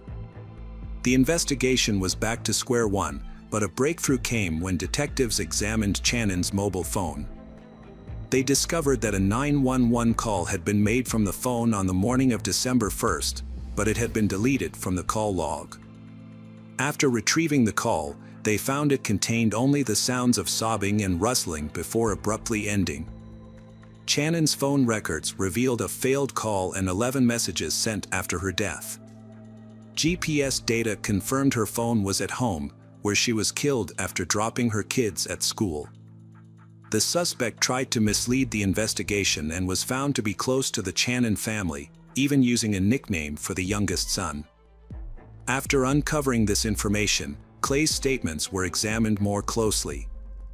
He had a clear motive for killing his ex-wife, as divorce can be difficult for some partners to accept. Additionally, he had the perfect opportunity, knowing her daily routine. As a result, authorities decided to track the suspect's car route again, this time using footage from street surveillance cameras. This is when the officers' suspicions became clearer. It turned out that Clay's car had not broken down. At the same time, results from another analysis arrived, showing that DNA material collected from Channon's body matched the suspect's samples exactly. When Channon returned home, a heated argument broke out, which ultimately led to her death. The unusual position of her body was a deliberate act of vengeance by Clay, who was enraged by her newfound freedom. After the murder, Clay stayed in the house and impersonated Channon in text messages. It became clear that his intentions to harm her may have been long-standing. A friend's conversation with detectives took on new significance, revealing that Clay and Channon's relationship was troubled. Channon had confided in friends that she was tired of Clay's controlling behavior and criticism, and had feared he might harm her if she ever left him. In fact, Channon had contacted the police multiple times between June and November 2011, reporting that Clay was stalking her and making her feel unsafe in her own home. She had become so fearful that she refused to give anyone a spare key to her house. Ultimately, Channon secured a restraining order against Clay, limiting their communication to text messages. A thorough examination of her diary revealed that she not only feared her former lover but also believed he was manipulating their children against her. Clay had been spreading vicious rumors and portraying her as promiscuous. As a result, when he was arrested on February 6, 2012, the children refused to believe he was involved. The discovery of a tracking program on Channon's laptop, a hard drive labeled Channon's desktop computer, in Clay's house, and printed correspondences did not seem to disturb them. The older children questioned the authenticity of the DNA analysis, thinking the accusations against their father were unbelievable and the case was fabricated. However, law enforcement and other relatives had a different perspective. At the trial, the prosecution presented a substantial amount of physical evidence and testimonies, confidently demonstrating Clay's guilt. In June 2013, justice was served when Clay Starbuck was found guilty of first-degree deprivation of life under aggravating circumstances and disrespect to human remains. He was sentenced to life without parole. His 2015 appeal was denied. He's serving time in Spokane County. Channon's family grieves her loss, but the children siding with their father hurts more. His obsession led to revenge, leaving the children without a mother or father. Hello friends, welcome to our channel. Today we're going to take a look at another horrible case with you. The case of Grace Holland. Grace Holland was born on September 23, 1984, in the small town of Creve Coeur, Missouri. She grew up in a close-knit family with her parents and two sisters, including her twin, Laura. Together, they explored the world, played, studied, and dreamed of the future. Grace's education at a Catholic school instilled in her a sense of discipline, and her degree in criminal justice further fueled her interest in law and order. From a young age, Grace was a purposeful and responsible individual. She was drawn to the idea of helping others and upholding the law.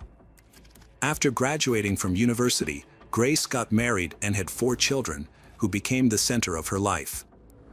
She devoted herself to caring for them, teaching them new things, and sharing her love for the world.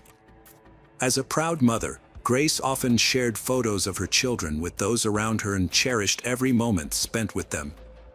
However, in 2015, Grace's life took a dramatic turn.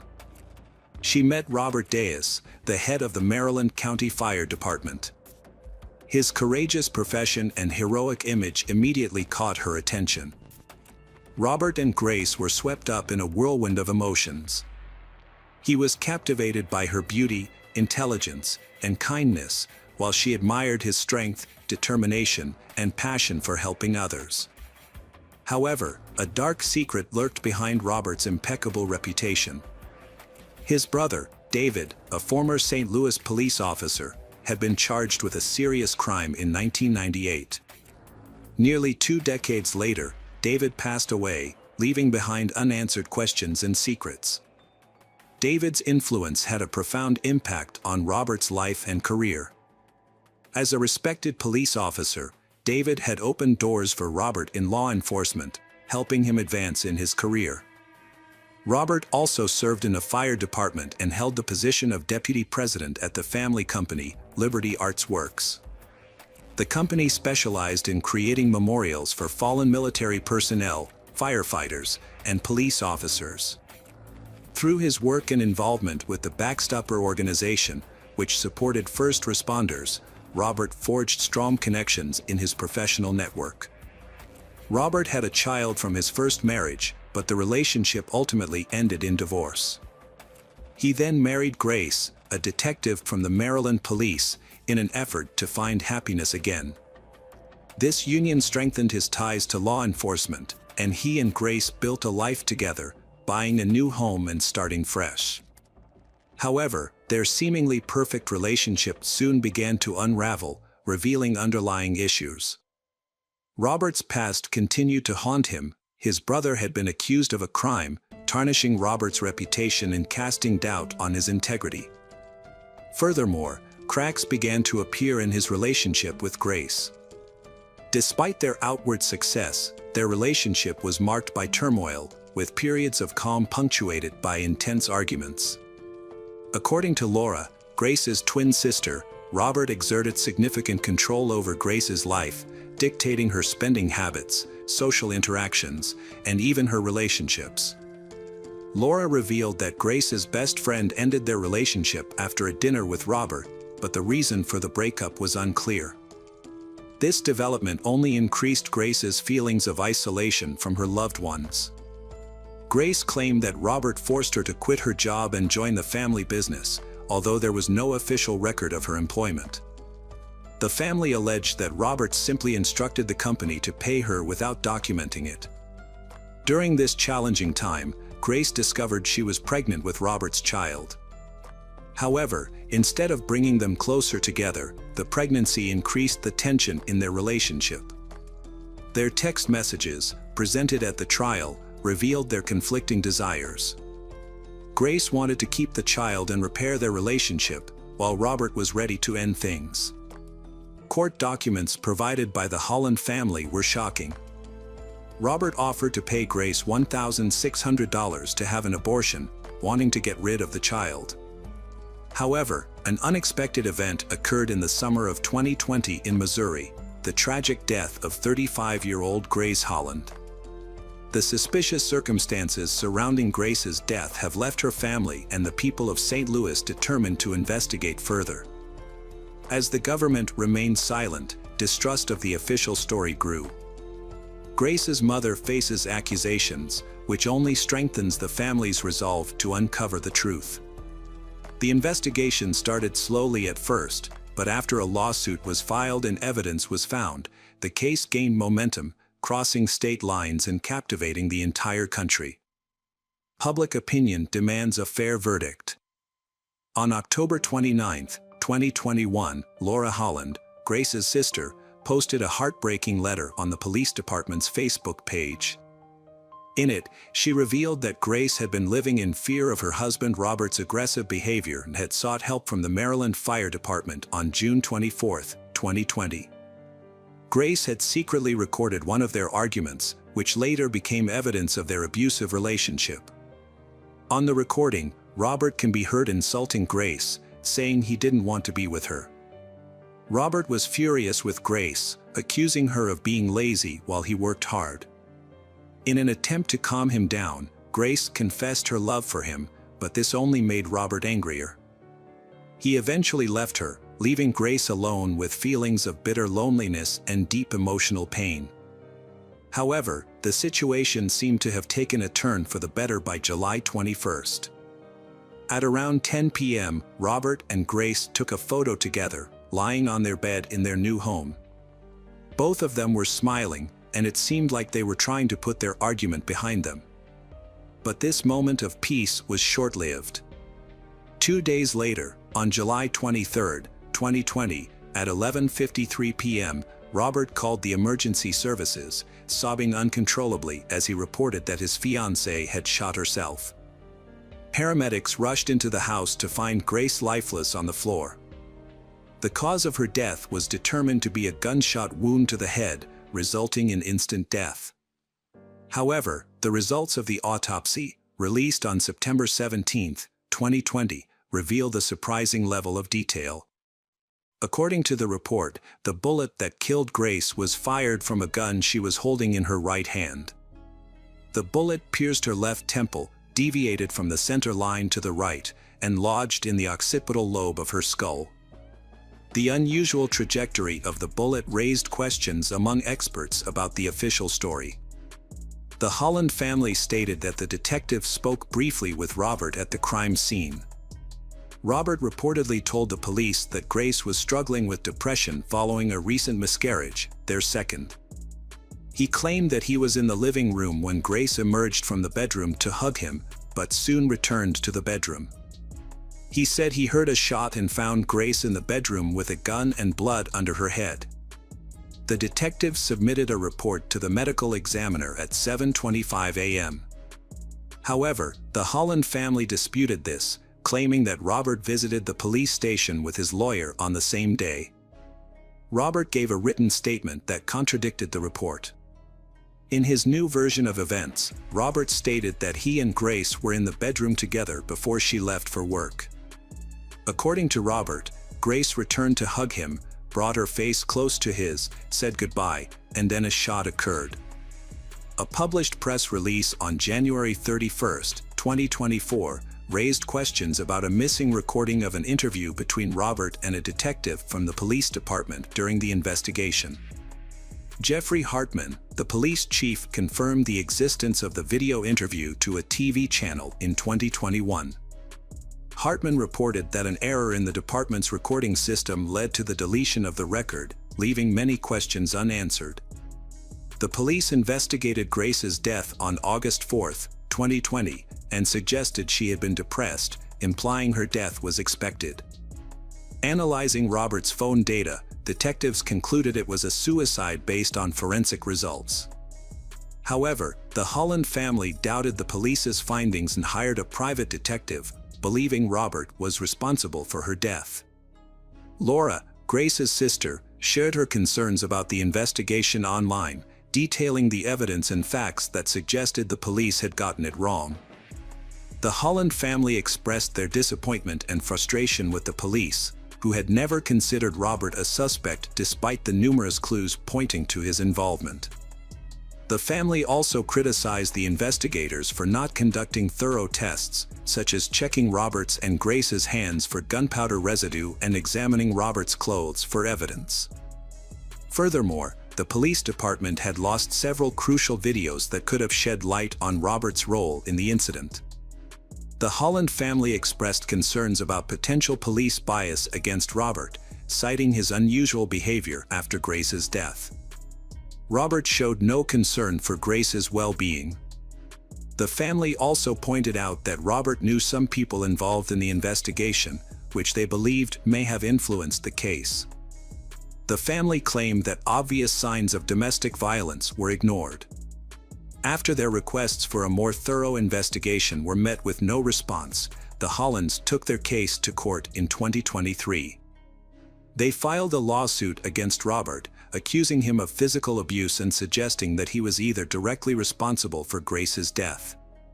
Robert's lawyer maintained his client's innocence, acknowledging some facts but denying any involvement in Grace's death.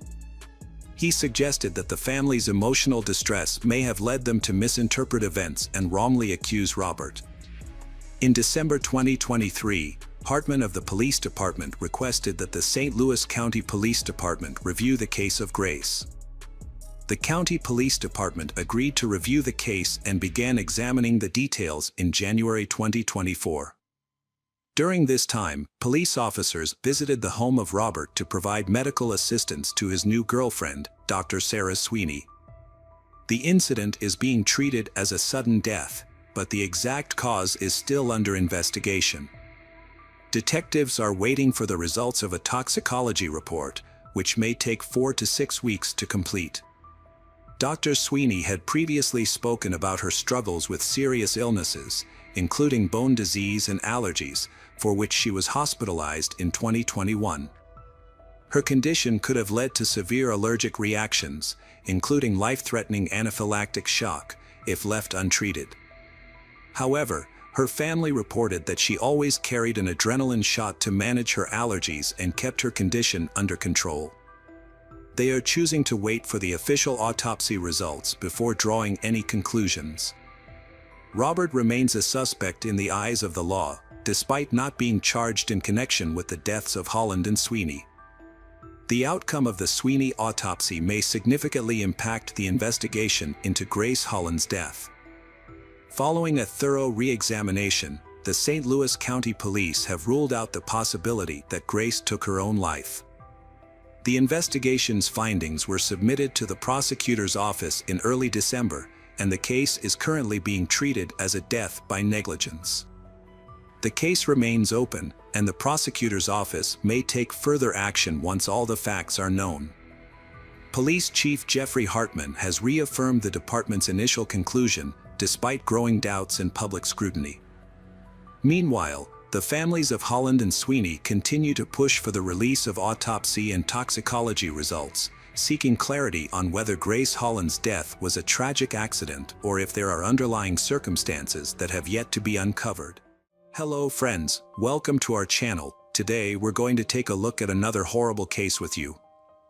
The case of Jenna Oakley. Jenna Oakley was born on March 2, 2001, in Indiana. She lived with her mother and two-year-old brother in a troubled home. Due to her mother's neglect and inability to provide a stable life, Jenna often found herself left alone from a young age. The situation worsened over time, leading to intervention from Child Protective Services in April 2016. As a result, Jenna and her brother were removed from their mother's care and relocated to live with Philip Oakley, who their father and his wife, Rhonda, who was 52 years old at the time. Rhonda welcomed the children into her home and accepted them as her own. Philip later revealed that Rhonda had been eager to be a good mother to her stepchildren from the start. She welcomed them into her home with open arms and worked to create a safe and comfortable environment for them. Jenna was a difficult child to manage. Despite her academic success, which earned her praise from her teachers, she struggled to follow the rules in her new home. Her behavior became an even greater concern when her parents discovered her relationship with a 20-year-old man named Kenneth, whom she had met at the age of 10 while living with her mother in Indiana. Kenneth was a mysterious figure who seemed to be both a supportive influence and a hindrance in Jenna's life. To better understand the events that unfolded, it's essential to delve into Rhonda's story and explore the complexities of her personality, as well as the significant impact she had on Jenna's life. Rhonda Oakley was born on March 5, 1964, in Casey County, Kentucky, to parents Howard Lee Raines and Mabel Walls Raines. She graduated from Casey County High School in 1982 and went on to work for 30 years in a prominent company that specialized in marketing, packaging, and printing services. Rhonda was a kind, loving, and cheerful person who was highly respected by her friends, who admired her warmth and kindness towards others. Rhonda met Philip Oakley on a golf course, and they fell deeply in love. They decided to get married and start a new life together. However, their relationship was not without its challenges. At the time, Rhonda was divorced and had 4 children from her previous marriage. Philip and Rhonda's family were initially against their relationship due to their significant age difference. They asked Philip to end the relationship, which led to frequent arguments within the family. For that reason, Philip believed the relationship of Kenneth and Jenna was unacceptable because Kenneth was 5 years older than his daughter, Jenna. Philip even threatened to involve the police if Kenneth continued to date Jenna. To maintain control of the situation, Philip and Rhonda took measures such as confiscating Jenna's phone and computer and enforcing strict rules. The situation at home became so unbearable for she that she finally confided in her father and stepmother, promising to end her relationship with Kenneth. However, she failed to keep this promise and continued to secretly meet with him. As a result, her relationship with her parents deteriorated, and she began to harbor a deep-seated hatred towards her parents. On September 1, 2016, at around 4 p.m., David, her younger brother, returned home from school and entered the house. As he walked into the kitchen, he was startled by the sound of 3 of their dogs barking frantically in the basement. Curious, David rushed downstairs to investigate and found his mother, Rhonda, lying motionless on the floor. Panicked, David immediately ran outside to seek help and eventually went to a neighbor's house to call the police. When the emergency services arrived, they were unable to revive Rhonda, and she was pronounced dead at the scene. The police found deep cuts on her neck, indicating a brutal attack. Initially, the police suspected a robbery, but upon further investigation, they discovered that nothing in the house had been stolen or disturbed. The investigation into Rhonda's death began, and her family and friends were left wondering who could have committed such a heinous crime. As the investigation progressed, several key pieces of evidence came to light. Rhonda's car was discovered to be missing, and a trash can in the kitchen was found to contain vomit. Furthermore, one of the large meat cleavers from the kitchen was found to be missing, leading investigators to suspect that it may have been the weapon used to attack Rhonda. When Philip returned home, he was questioned by detectives and informed them that his daughter, Jenna, had not attended school that day. In fact, Jenna had been unreachable since the incident, and her teachers had called Philip early in the morning to report her absence. This led the police to believe that Jenna may have been kidnapped by the same individuals who killed Rhonda, and that she may be in danger. During the questioning, detectives asked Philip if he knew of anyone who might have wanted to harm Rhonda or the family. Philip revealed that his daughter's boyfriend, Kenneth, had a troubled relationship with Jenna, and that it had deteriorated significantly. Philip admitted that he had threatened to contact the police if Kenneth did not stop seeing Jenna.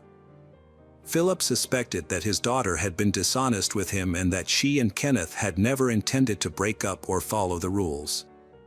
It was possible that Kenneth had planned to get rid of the source of his problems and take Jenna with him. After learning this, the police focused their efforts on finding Kenneth. They discovered that on August 31st, the day before the incident, Kenneth had flown from Indiana to Lexington, Kentucky, at 3 a.m. From there, he took a taxi to Oakley's house. Another crucial piece of evidence came from a store manager in Denver, who claimed to have seen Jenna with a young man on September 1st. The manager handed over surveillance footage to the police, which showed Jenna and Kenneth entering the store and then leaving together to get into a car that looked like Rhonda's stolen vehicle. Notably, Jenna appeared calm and normal in the footage, not showing any signs of distress or being coerced. Her behavior led investigators to dismiss the possibility that she was being held against her will and raised suspicions that she might be involved in a crime against her stepmother. A search of Jenna's room later revealed a diary that confirmed these suspicions. The diary exposed a deep-seated hatred that her family seemed to be unaware of. Jenna wrote about her ongoing feelings for Kenneth, with whom she had maintained contact despite promising to stay away. Interspersed with these entries were expressions of resentment towards her family members, which grew increasingly disturbing over time. Jenna wrote in her diary that she intended to kill her father, stepmother, and brother to prevent them from ever separating her from Kenneth again, allowing her to be with him without interference. She outlined a specific plan and timeline to carry out these actions. When her father, Philip, read her words, he was overcome with shock and fainted. He struggled to comprehend that his daughter would not only conceive of such a heinous act, but also possessed the determination to make it a reality. Jenna had a plan to kill her family members. First, she intended to kill her father between 4 o'clock and 5 a.m. by luring him to the basement and stabbing him in the neck. Her next target was Rhonda, whom she planned to kill in her bedroom between 6 o'clock and 8 a.m. using the same knife. After that, she planned to kill her brother David in his room. The police discovered Jenna's diary at the start of their investigation, which became the primary evidence against her. Meanwhile, Philip gave the police Kenneth's phone number, allowing them to track and apprehend Kenneth and his girlfriend. On September 4th, 3 days after the crime, investigators located the fugitives in Tucumcari, New Mexico. The police informed local authorities about the case, who quickly located Rhonda's stolen car near a hotel where Kenneth and Jenna were staying. They were arrested and transported separately to a New Mexico detention center, awaiting extradition. However, a search of the car did not yield the weapon used in the attack on Rhonda. Kenneth chose not to face trial. He attempted to take his own life in his cell by hanging himself and wrote a letter. Officers found him and rushed him to the hospital, where he was in critical condition. In his letter, Kenneth claimed responsibility for the crime and stated that he and Jenna acted according to his plan, attempting to take the blame to absolve her.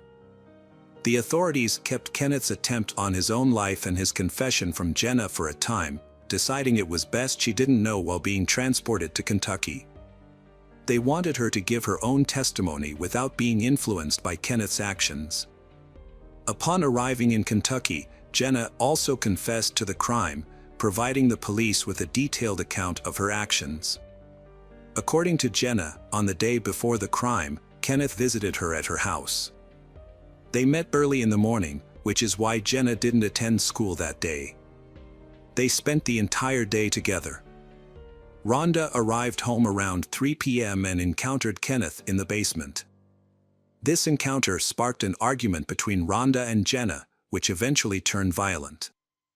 The violence escalated to the point where Jenna attempted to strangle Rhonda by grabbing her neck.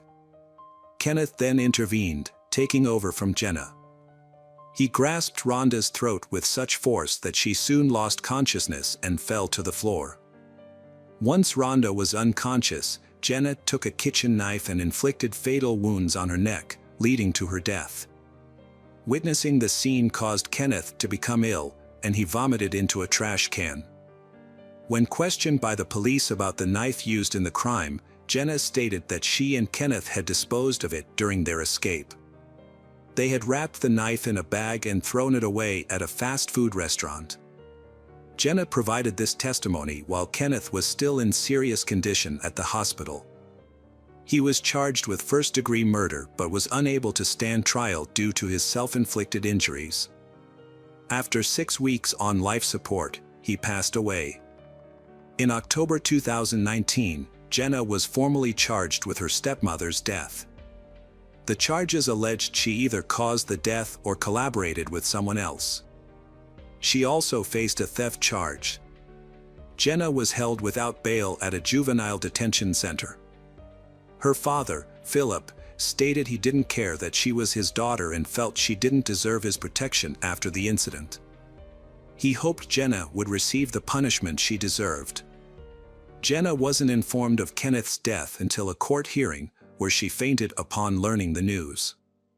After regaining consciousness, she screamed, cried, and struggled to calm down.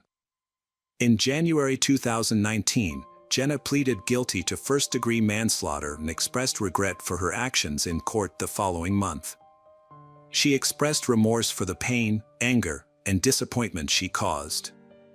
Upon learning of the plea deal, Philip expressed disappointment, stating that the system failed to prevent the crime against his wife. He claimed there were warning signs that Jenna was in trouble, but no one took action. Philip added that people often advise going to the police immediately, which he and his wife did, yet they still found themselves in a terrible situation. At the sentencing hearing in March, Susan Hooper, a mitigation specialist for the defense, explained that the defendant suffered from abuse, violence, neglect, and lack of basic human rights throughout her life. The lawyer questioned what could have driven a 15-year-old with no history of violence to commit such a crime. The lawyer noted that Jenna had no prior record, was respected by teachers and peers, and it was unclear what led her to take such a desperate step. It was also noted that none of Jenna's family attended the hearing. Philip declined to participate, and Jenna's mother never appeared in court to learn her daughter's fate. This was unusual, as parents typically show interest in the case's progress, even in difficult cases where the accused has committed serious crimes. The lawyer, Susan, gathered extensive evidence and records showing that Jenna was abandoned by her mother, Christ, who neglected her well-being. Susan conducted an in-depth examination of Jenna's early life by reviewing child care and medical records in Indiana and Kent. She also interviewed various individuals who knew Jenna, including neighbors, family friends, caregivers, teachers, school counselors, and her older half-sister. The sister's testimony was particularly relevant, as she had lived with Jenna for several years. According to the sister, they never had a stable or safe home environment. After Christ's divorce from Philip, she started working at a local Indiana prison, where she became romantically involved with an inmate. She eventually posted bail for him, and he moved into their home. This marked the beginning of a nightmare for Jenna, who was only 3 years old at the time. The man consistently robbed them and brought other women into the house, all while Jenna and her brother were present. A neighbor contacted Child Services after discovering that Jenna's family home was infested with rats and that the young children were being left alone all day. When a social worker visited the home, she encountered a hostile mother who refused to let her inside. Upon eventually gaining entry, the social worker was met with a horrific scene. The house was filled with rotting food, piles of trash, rat droppings, and human waste.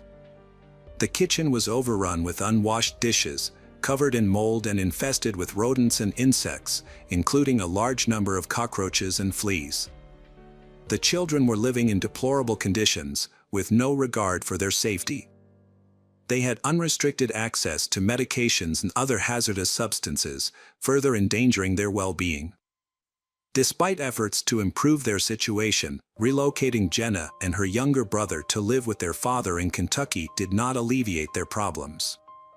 Susan stated that Philip and Rhonda neglected them, forcing Jenna to sleep in an unclean basement. However, the lawyer countered that Jenna had simply moved from one unstable home to another. Prosecutor Richie Borms presented evidence during the hearing, demonstrating that Philip made every effort to provide for the children's needs and create a good home. Despite the defense attorney's claims, Borms argued that if abuse or neglect had occurred, child care services would have been notified by Jenna's neighbors, friends, or teachers. Furthermore, the prosecutor inquired if the defense attorney was aware of Jenna's relationship with Kenneth and the fact that her parents disapproved of they. The defense attorney stated that Kenneth was the only person who genuinely cared for the accused, Jenna. According to the defense, Jenna's past experiences had left her with unmet emotional needs. She was searching for someone to provide her with the love and care she had always lacked, and having lost that person, she was now devastated. Defense attorney Anthony Lee Taylor presented scientific documents to justify Jenna's behavior. The articles explained how the child abuse Jenna suffered at a young age had negatively impacted her psychological development. Anthony told the court that his conversations with Jenna led him to believe that she lacked parental love and that her strained relationship with her mother contributed to her inappropriate relationship with Kenneth. Jenna supported this statement by reading a letter in which she expressed her deep regret and apologized to her family for her actions. She acknowledged the pain she had caused Rhonda's family and friends and claimed that she had since become a completely different person, distinct from the Jenna who committed the crime. When Philip stepped up to the podium, the atmosphere in the hall became tense. He and his daughter were visibly anxious about the impending conversation. Philip approached Jenna, looked her straight in the eye, and asked what had driven her to commit such a serious offense. He reminded her that as her father, he had always treated her with respect, and that Rhonda had never spoken ill of her or caused her harm. Philip explained that when they took Jenna in, it was to give her a better life, and that Rhonda had cared for her like her own daughter. However, Philip acknowledged that Jenna had been a challenging teenager, and that he and Rhonda had discussed sending her to a specialized institution to help her get back on track. Philip also shared his concerns about Jenna's relationship with Kenneth, describing him as a predator who had taken advantage of his underage daughter. Philip revealed that when he discovered Jenna and Kenneth were still in contact despite being forbidden from doing so, he reported Kenneth to the police and warned him to stay away from Jenna, threatening legal action if necessary. Philip turned to his daughter, visibly shaken. He condemned her crime as unforgivable, citing Rhonda's exceptional character as a wonderful woman and mother, unmatched by anyone. He emphasized how Jenna's actions had devastated not only Rhonda but also others. Philip then questioned why Jenna planned to harm him and her brother, arguing that she was not a victim, but rather someone influenced by circumstance. Despite this, he concluded by reaffirming his love for her, saying that regardless of her actions, she would always be his daughter. Jenna, overwhelmed, burst into tears, shouting at her father that she never felt part of the family and had never experienced his love. Following this outburst, the judge called for a recess to deliberate the verdict. On March 27, 2019, the verdict was announced. Jenna Oakley was sentenced to 15 years in prison, with 10 years for first-degree murder and 5 years for car theft. She would be eligible for parole in 2034.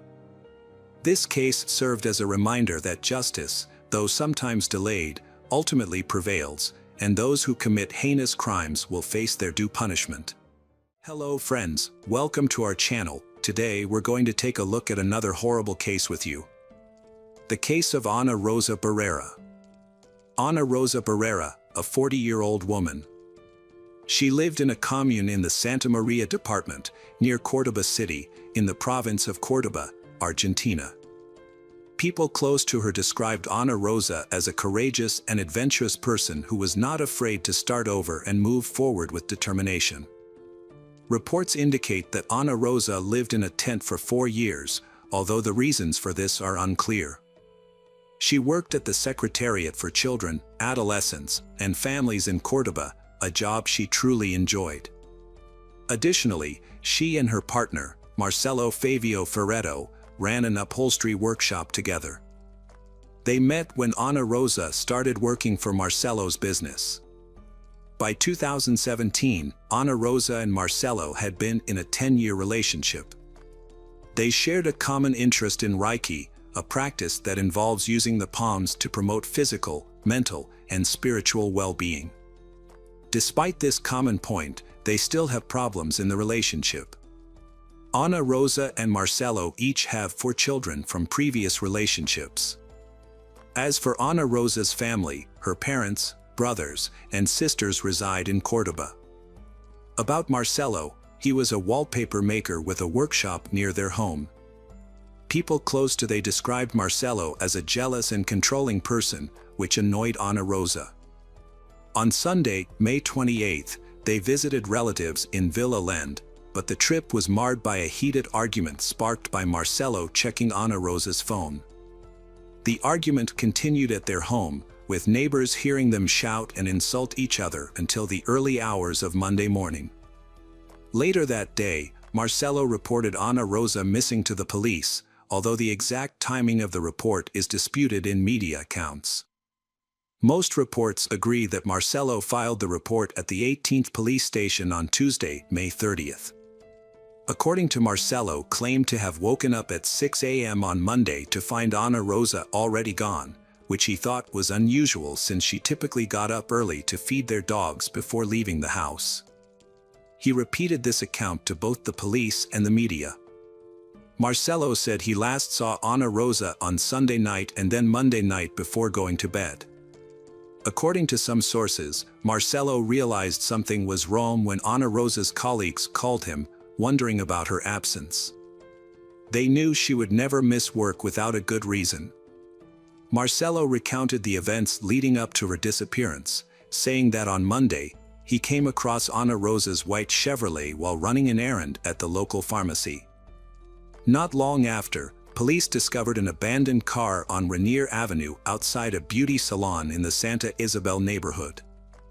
The location is about halfway between their home and Ana Rosa's workplace. Inside the car were her belongings and keys, but her cell phone was nowhere to be found. According to Marcelo, he tried to contact her, their friends, and their children also left messages, but no one received a response. The last message Ana Rosa sent via WhatsApp was at 10:40 p.m. Sunday, May 28. Ana Rosa's relatives all said that the circumstances surrounding Ana Rosa's disappearance are unclear. Marcelo has maintained regular contact with police since filing the report and has also attempted to locate Ana Rosa through social media and news outlets. In an interview with reporters, Marcelo shared Ana Rosa's plans on the day she went missing, which included an early morning swim at a gym and a scheduled appointment with a doctor. Marcelo emphasized that his primary concern is Ana Rosa's safe return home. Prosecutor Legendro Peralta Tanilo of Alta Gracia assumed control of the case, and the investigation commenced. Multiple theories were initially proposed, including the possibility of Ana Rosa being a victim of kidnapping, robbery, or revenge. The option of her leaving voluntarily was also considered. As part of the investigation, Marcelo testified for over 14 hours on Wednesday, May 31st.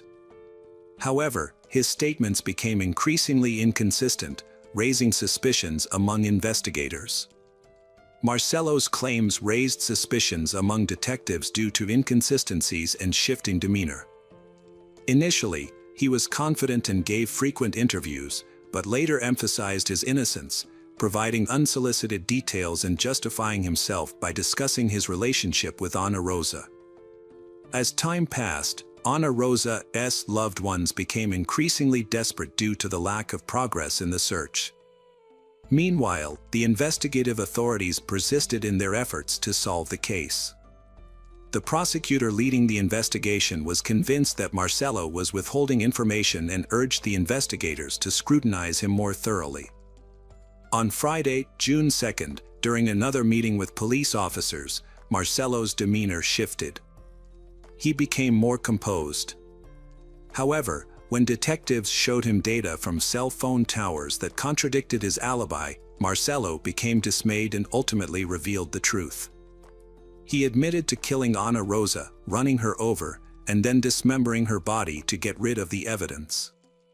After confessing to the brutal crime, Marcello revealed the location of the dismembered body of Ana Rosa. Following the Marcello confession, the police, aided by a canine unit, found Ana Rosa's remains at approximately 2:30 p.m. in a hole dug by Marcello on a dirt road in the countryside, near a factory. The location was familiar to Marcello, as he frequently visited the area for work-related purposes. It became clear that Marcello's previous statements were false, except for his mention of a quarrel that occurred early Monday morning. According to the reconstructed events, Marcello and Ana Rosa had been arguing the entire weekend before she went missing. Marcello's intense jealousy sparked the violence. In the heat of an argument, Marcello used a sledgehammer to hit Ana Rosa multiple times until she died. He then tried to put her body in the car but failed. Instead, he used a knife to dismember her body. He placed Ana Rosa's remains in the car and began moving to her burial site. After pleading guilty, authorities conducted a search of the defendant and Ana Rosa's home on Friday, where they discovered various tools, including machetes and knives of various sizes. Marcello was then arrested and facing charges of capital murder, a crime that could carry a sentence of life in prison. Prosecutor Peralta Atima explained that the defendant's statement, in which he took responsibility for the crime, was not considered a formal confession. Instead, the record shows that he admitted to the crime during an interview as a witness. A formal statement will be made in the coming days, once sufficient evidence is gathered to support the charges. This evidence will include the final autopsy report, forensic analysis of vehicles and items found during searches, and the results of luminal tests. Marcello's lawyer, José Luis Saca, stated that the police statement had no legal weight and could not as evidence. Furthermore, the defense announced that the defendant would not testify. Over the weekend, investigations continued, and on June 5th, the preliminary autopsy report was released. The report concluded that Ana Rosa's cause of death was severe head trauma. On June 9th, it was discovered that luminol tests had been conducted at the home where Ana Rosa and Marcello lived. The tests showed a large amount of blood had been cleaned up. The medical examiners also discovered new details during the autopsy, including knife cuts on the victim's extremities. A cut, 18 centimeters long and 7 centimeters deep, was found on the victim's neck, reaching the cervical region. Based on these findings, the prosecutor's office charged Marcello with double aggravated murder. Almost 2 years after Ana Rosa's murder, Marcello's trial began. The prosecution explained the seriousness of the charges to the jury. According to the autopsy results, Ana Rosa suffered a severe initial blow to the face, which left her unconscious, followed by multiple blows to the head that crushed her skull. At the first hearing, Marcello decided to stay silent. The court then heard testimony from witnesses. Deborah Territorios, Ana Rosa's daughter, testified that after her mother met Marcello, she became increasingly distant from her children and other family members. Deborah stated that she and her father moved to a different city, followed by her older siblings, which made it harder for them to communicate with their mother. However, when Deborah spent time alone with her mother, Ana Rosa was loving and caring. But whenever Marcelo was around, her mother would pull away. Deborah even had to leave her mother's house quickly on occasion because Marcelo was expected to arrive soon. Ana Rosa's cousin, Roberto Enrique Reina, also testified.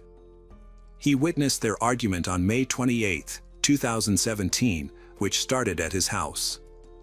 According to Roberto, the argument began when Marcelo saw a message on Ana Rosa's phone. The prosecutor's indictment highlights Marcelo's control over Ana Rosa, including a power imbalance in their relationship and objectifying her in front of others. Fernando, a co-worker and friend of the victim, Ana Rosa, explained that after she started dating Marcelo, she initially grew distant from everyone, but then she tried to reconnect. System. Fernando added that Marcelo seemed to imitate Ana Rosa's actions, even taking Reiki classes shortly after learning she was also taking. According to the indictment, Ana Rosa told a friend that after starting energy harmonization therapy, she felt better and was able to improve her relationships with family members.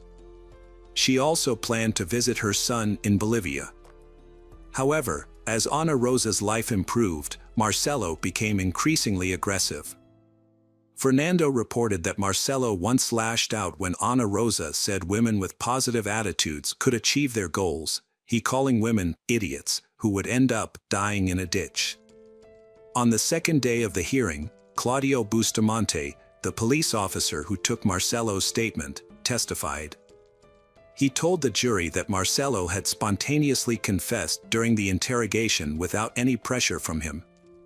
According to Bustamante, Marcelo stated that Ana Rosa had told him on Monday that she was no longer satisfied with him and was cheating on him, which made Marcelo angry and prompted him to hit her, although he couldn't remember what he used to hit her.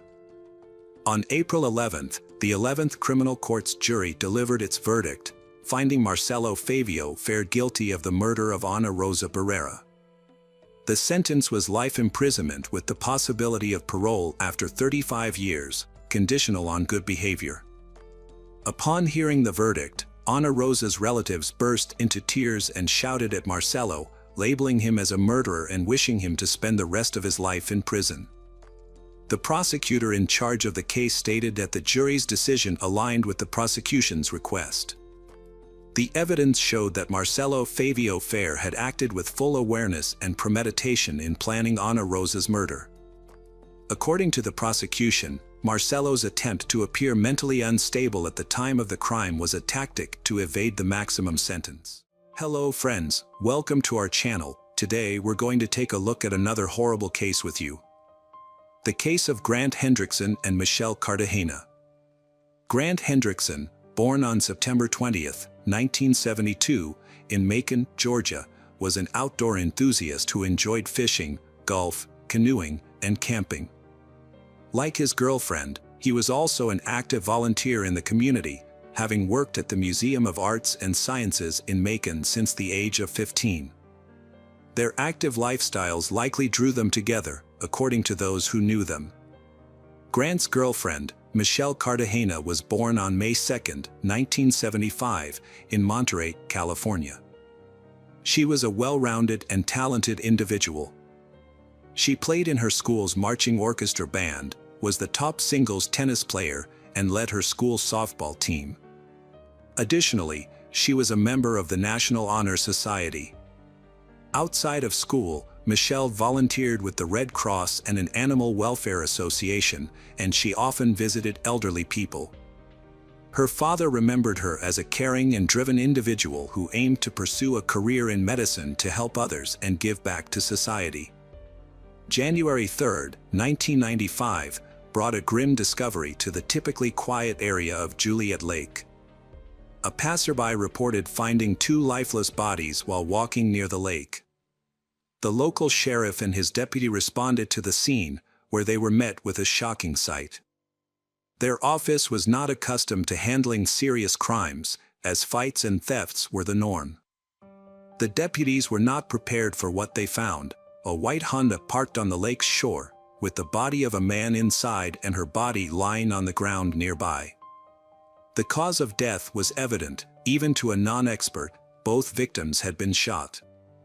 The car contained the victims' personal belongings, including identification, which revealed the identities of the victims. The male victim was 22-year-old Grant Hendrickson, who was found in the driver's seat. The second victim was 19-year-old Michelle Cartagena. The police were alerted to the incident, and officers from the Major Crimes Unit, along with forensic experts, arrived at the lake. The detectives' attention was immediately drawn to Michelle's body, which was partially exposed with her skirt pulled up, suggesting a possible motive for the crime. An examination of the car revealed bullet holes, leading detectives to believe that the perpetrator had opened fire on them while they were inside. Grant was hit by 3 bullets and had no chance of survival. Michelle was shot twice and likely remained conscious as the perpetrator pulled her from the car.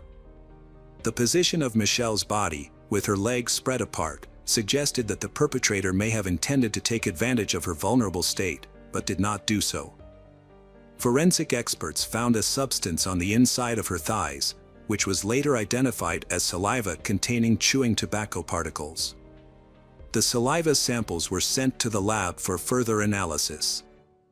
During the crime scene investigation, police discovered important evidence, including bullet casings of 2 different calibers, 13.223 caliber casings and 4 9mm casings. The presence of 2 types of ammunition suggests that there may have been 2 perpetrators, each using a different weapon. The families of Grant and Michelle were shocked and stunned when they learned about the tragedy.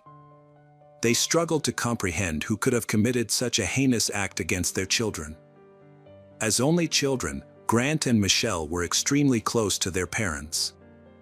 They had been dating for over a year and had already made plans for their future together, including their upcoming wedding. When detectives couldn't identify any enemies or suspects through family and friends, they began investigating further. They visited Mercer University in Macon, where Grant and Michelle were classmates, to gather more information and piece together the events surrounding the tragedy. The police investigation into the deaths of Michelle and Grant was ongoing, but they had not uncovered any significant leads. Both victims were well-liked and respected at the university, with no known conflicts or enemies. Initially, detectives considered the possibility that the killer might have been a man who had romantic feelings for Michelle and was rejected, but this theory was not substantiated and was eventually set aside. A visit to Mercer University did not yield any useful information for the police. However, by reconstructing the events of January 2nd, the detectives learned that Michelle and Grant had gone to a restaurant, followed by a movie. After the film, they headed to a holiday camp at Juliet Lake. The camp was open to the public 24/7 and featured a boat launch, parking area, small dock, and picnic tables. Since it was a free public space, there was no staff or security present on the night of the crime. Other people were in the area, but they did not report anything suspicious. Some individuals did hear loud noises, which they initially dismissed as firecrackers. A witness reported seeing a 1980s Honda CRX speeding out of the parking lot. Meanwhile, investigators found a DNA sample in saliva on Michelle's thigh. However, at the time, DNA technology was still in its early stages. The DNA Identification Act, which allowed the FBI to create a national DNA database, was not passed until 1994. As a result, there was no database to compare the DNA sample to, and it could only be matched by directly comparing it to the perpetrator's DNA. The investigation also included questioning staff at the restaurant and cinema that Grant and Michelle visited before their deaths, but nothing suspicious was found. The authorities considered the possibility that they might have been random victims or had a chance encounter with someone who became violent. The detectives found no evidence of any other motives, as they had good grades, no connections to shady individuals, and did not use illicit substances. The fact that the perpetrator left behind valuables, including money, suggests that the motive behind the crime was not financial gain, but rather something else. Forensic analysis revealed that the likely weapons used in the crime were an AR-15 rifle and a 9mm Ruger pistol. Despite questioning over 100 individuals and collecting DNA samples from several dozen potential suspects, the investigation had stalled. More than a year and a half after the crime, Agent Randy Upton of the Georgia Bureau of Investigation took over the case in the fall of 1996. Randy adopted a new approach, shifting his focus from identifying the perpetrator to locating the weapon used in the crime. He visited the largest gun store in Macon and requested a list of customers who had purchased an AR-15 rifle between 1985 and 1995. Investigator Randy started contacting individuals on the list of 108 potential suspects. He explained to them that cooperating by allowing their weapon to be inspected and providing a DNA sample would greatly aid the investigation. Most of the people Randy spoke with agreed to comply, which led to the experts conducting further tests. As a result, the list of suspects began to dwindle. On November 27, 1996, Randy contacted Andrew Allen Cook, a 22-year-old who was on the list. During their conversation, Randy informed Andrew of the purpose of the call and asked permission to examine his rifle. However, Andrew claimed he no longer owned the rifle, stating that he had sold it in April 1994, nearly a year before the victims, Grant and Michelle, died. Nonetheless, gun store records showed that this was not possible, as Andrew had actually purchased the rifle in August 1994. Agent Randy became suspicious when Andrew lied to him. When Randy asked Andrew for a DNA sample, Andrew claimed he needed to discuss it with his father, simultaneously an FBI agent, before complying. Instead, Andrew hung up. This evasive behavior made Randy think that Andrew might be the person he was searching for. Investigations revealed that 5 months after Grant and Michelle's murders in 1995, Andrew pawned his rifle at a local gun store. Additionally, in December 1993, someone had bought a Ruger pistol on Andrew's behalf because he was underage at the time. Andrew sold this pistol to a friend in July 1995, shortly after pawning his rifle. This sequence of events suggested that Andrew's decision to get rid of both his rifle and pistol within 6 months of the murders was unlikely to be a coincidence. As the police gathered more information about Andrew, they became increasingly confident that they were on the right track. Further investigation revealed that Andrew had not only disposed of his firearms but also his 1987 Honda CRX, which matched the description of a car seen near the crime scene. Agent Randy decided to visit the diaper factory where Andrew worked. Although Andrew was absent, Randy spoke with one of his co-workers. A colleague of Andrew's reported that they had recently discussed the worst things they had ever done, and Andrew claimed to have shot someone with a rifle. The colleague was skeptical but asked Andrew why he had done it, and Andrew replied that he wanted to see if he could get away with it. The colleague also mentioned that Andrew was a frequent user of chewing tobacco. Another friend testified that Andrew had told him in late November 1996 that he needed to leave town because things were getting hot. These coincidences caught the attention of Agent Randy, who began searching for Andrew Cook, who had not lived with his parents for several years. On December 4, 1996, Agent Randy met with Andrew's father, John, who was also an FBI agent with 29 years of experience. Agent Randy explained that he was investigating the crime at Juliet Lake and wanted to speak with Andrew, but couldn't find him. John was familiar with the case of Grant and Michelle from the news, but had not been involved in the investigation. He told Agent Randy that he didn't consider Andrew a suspect, but promised to find him and talk to him. Later that day, John was able to reach Andrew by phone. John Cook's world was turned upside down when his son, Andrew, revealed a shocking truth. A detective had been searching for Andrew in connection with a crime at Juliet Lake, and John had asked his son if he knew anything about it. Andrew's response was devastating. "Daddy, I'm not telling you. You're one of them, you're a cop." John's next question was laced with hope that his son would deny any involvement. "Were you the one who did the shooting?" he asked. After a brief pause, Andrew confirmed his worst fears, saying yes. Andrew explained that he had been fishing at Juliet Lake on the night of the incident. A couple had arrived, and he had gotten into an argument with the driver, Grant. According to Andrew, Grant had threatened him with a pistol, prompting Andrew to grab his rifle and commit an irreversible act. John urged his son to turn himself in to the authorities, but Andrew refused, saying he would rather disappear. John was stunned by his son's confession, but he maintained his professional composure. The next day, he visited the Monroe County Sheriff's Office and reported his son's confession. At the time, no one was aware that Andrew had been arrested earlier that morning in a nearby county for illegally hunting deer in Turkey. He had given a false name, but his true identity was quickly discovered by Agent Randy. Randy then traveled to Jones County to speak with Andrew. Unbeknownst to Randy, Andrew had already confessed everything to his father the day before. When Randy arrived at the Jones County Sheriff's Office, he introduced himself and asked Andrew if he would be willing to answer a few questions. Andrew responded, "It's been 2 years, and you still don't have any evidence. I used to own a Honda, a rifle, and a Ruger, but now you're just trying to frame me." Andrew told the sheriff that if they helped his father get a lawyer, he would reveal the entire truth. After being transferred to Monroe County, Andrew's father, John, was allowed a private conversation with him.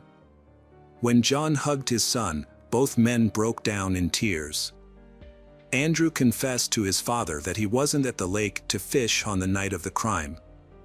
Instead, he claimed to have arrived after the victims, Grant and Michelle, were already there. Andrew's story went that he had fired multiple shots from his rifle, then used his pistol to fire additional shots.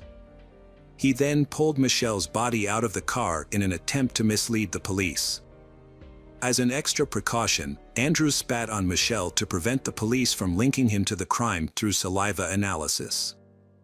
Andrew was subsequently charged with the murders of Grant Hendrickson and Michelle Cartagena. The police gathered additional evidence to support his confession, including tracing the ownership of the rifle and pistol used in the crime. Forensic examination of the guns confirmed that they were indeed the ones used to kill Michelle and Grant. Andrew Cook's DNA was matched to the saliva found on Michelle's body, further implicating him in the crime.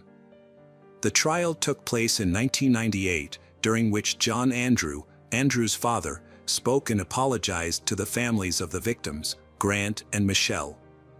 He acknowledged that his apologies would not bring them peace and expressed regret for not recognizing the evil that had consumed his son. Andrew Cook was found guilty on March 19, 1998, and was sentenced to death. He exhausted all his appeals, and the execution was scheduled for February 22, 2013. However, 3 days before the scheduled execution, Andrew's attorneys filed a clemency appeal, arguing that he was mentally unstable and required treatment. The State Board of Pardons and Paroles considered the appeal but ultimately voted against clemency. On February 22, 2013, Andrew Cook's family visited him in prison to bid their final farewell. Before his execution, he was granted the opportunity to choose his last meal, which consisted of a steak, baked potatoes, fried shrimp, lemon pie, and soda. As he lay strapped to a gurney in the death chamber, Andrew delivered his final words, expressing remorse for his actions. "I'm sorry," he said. "I won't ask you to forgive me, as I struggle to forgive myself." He then thanked his family for their unwavering support and apologized for the pain he had caused them, stating, "I'm sorry I took so much from you all." At 11:08 p.m., the lethal injection was administered. 14 minutes later, Andrew Cook, 38, was pronounced dead. Following the execution, Mary Hendrickson, the mother of one of the victims, expressed relief that justice had finally been served after 18 long years. Hello friends, welcome to our channel. Today we're going to take a look at another horrible case with you. The case of Luke Jobson. Luke Jobson, a 22-year-old who was on the verge of qualifying as an electrical and mechanical engineer after completing 4 years of study and an apprenticeship. He was a well-liked and talented individual who was known for his athletic abilities, particularly in football. Growing up, Luke attended St. Patrick's Comprehensive and Hawood Primary Schools in Thornaby. He was a talented sportsman, playing football as a center forward for Thornaby Central in his youth. His love of clothes and fashion was evident, and he took great pride in his appearance. According to his dad, Stuart, Luke was a perfectionist who would often check his family members' clothes to ensure they looked their best. Stuart described Luke as a genuine and beautiful person, both inside and out. Luke, a young man from Yarm, attended a nightclub called The Keys on Saturday, January 26, 2019, along with his friends. Yarm is a small town, and The Keys is a popular spot on the high street, where the town's nightlife is concentrated. Luke failed to return home after his night out at The Keys, and his parents tried to contact him on Sunday morning, but he didn't respond. His friends were also unaware of his whereabouts. Luke's family quickly took to Facebook to appeal for help, and many people joined the search for him. The police investigation began on Sunday, and Cleveland police released a statement expressing concern for Luke's disappearance, as it was out of character for him. They asked the public to share any private CCTV or dashcam footage that might be relevant to the case. Police had learned about a possible altercation involving Luke shortly before his disappearance. According to reports on social media, Luke got into a fight with several people outside The Keys around 2 a.m. The last reported sighting of Luke was near Yarm School at around 2:15 a.m. The police were investigating this information, but their top priority was finding the missing young man. Luke's girlfriend, Danny, made a heartfelt plea on social media, describing her experience as a living nightmare and urging anyone with information to come forward. Luke's cousin, Jake, also reached out on Facebook, asking for help in locating Luke. He was last seen fleeing from a group of young men on Yarm High Street. Friends and family initiated a search for Luke near the River Tees in Yarm on Sunday, which eventually grew into a large-scale operation. By Monday morning, hundreds of concerned individuals gathered at Yarm School's car park, eager to contribute to the search. Despite many not knowing Luke personally, the overwhelming response to the Facebook appeal showcased the community's spirit. Cars arrived at the car park, carrying people who were ready to aid in the search. Many others arrived on foot, dressed in warm clothing, prepared to brave the cold weather. Over 300 people participated in the search, which was divided into 18 groups that scoured various areas, including Preston Park, Stokesley, Cottonwood, Early Nook, and Hilton. Specialist police search teams also combed the River Tees banks near Yarm School. A body found in a River Tees has been identified as 22-year-old Luke Jobson, who had been missing. Cleveland police confirmed the news and expressed their condolences to Luke's family and friends. Family members are being supported by specially trained officers during this difficult time. In a tribute, Luke's parents, Lisa Jobson and Stuart Banks, described their son as a popular and ambitious young man who loved working out at the gym.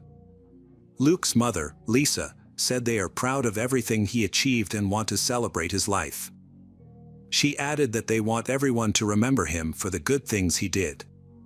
The news of Luke's death sparked an outpouring of emotion in the Teesside community. Friends and family members flooded social media with tributes, and a huge crowd gathered in Yarm for a vigil in his memory. Almost 1,000 people attended the event, which included a firework display and a rendition of Angels by Robbie Williams. The community showed their support for Luke's family by leaving ribbons, balloons, and flowers near the scene of his death. As the police investigated Luke's death, they spoke to numerous individuals, including those who were at the nightclub on the night of the incident. They also obtained CCTV footage, which corroborated earlier reports of a confrontation between Luke and several others. The footage shows Luke wearing a gray t-shirt, jeans, and white sneakers. It appears that Luke made a comment to someone, which caused several aggressive-looking individuals to approach him.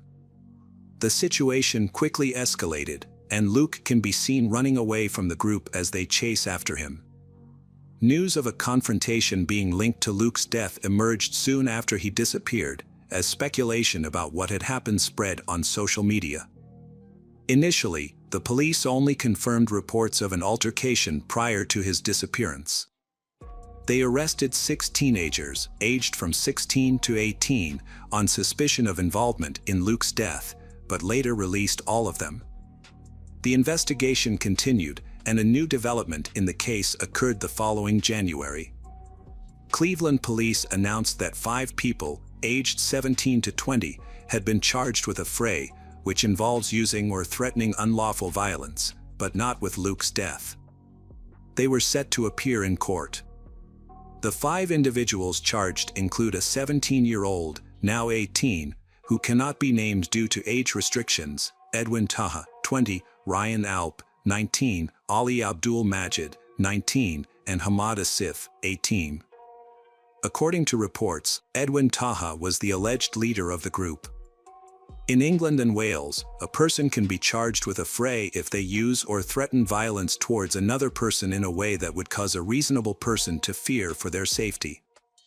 To understand the events leading up to Luke Jobson's death, we need to consider the following points.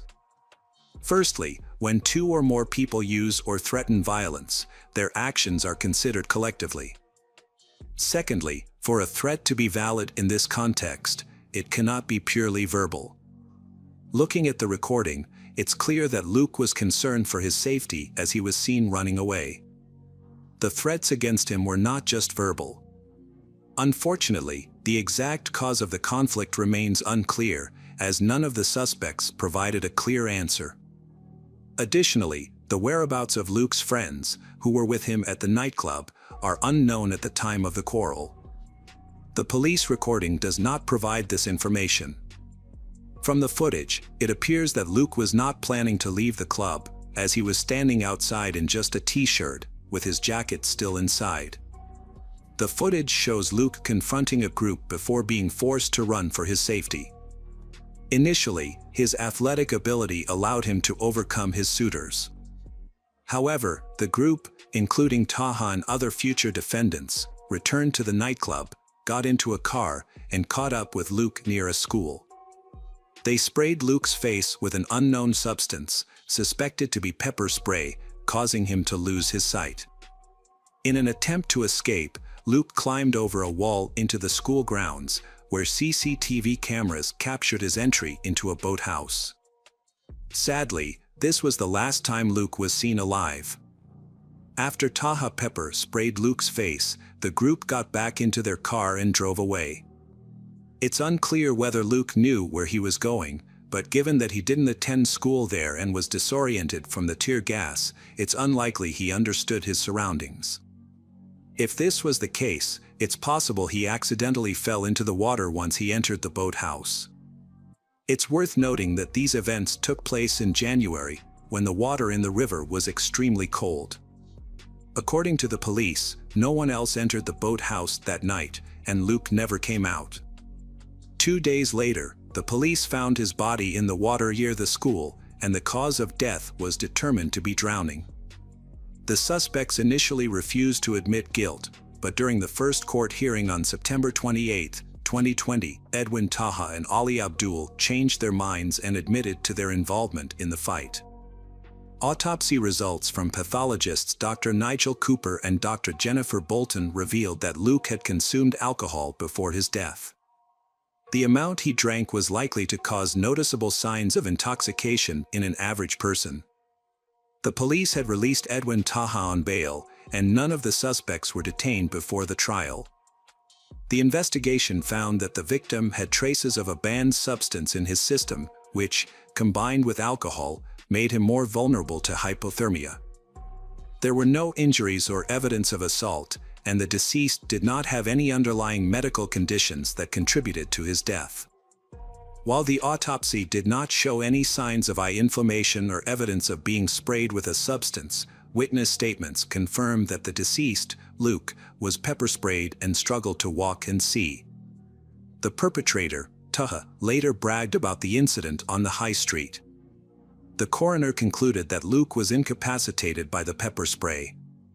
The verdict was announced in October 2020. In an emotional statement, Luke's mother, Lisa Jobson, addressed the court as the individuals responsible for her son's death faced justice. Miss Jobson described the gang that had surrounded her son, Luke, before chasing him through Yarm High Street as a pack of wolves. She explained that from the day Luke was born, he had been loved, cared for, and protected. He had been their world and their only son.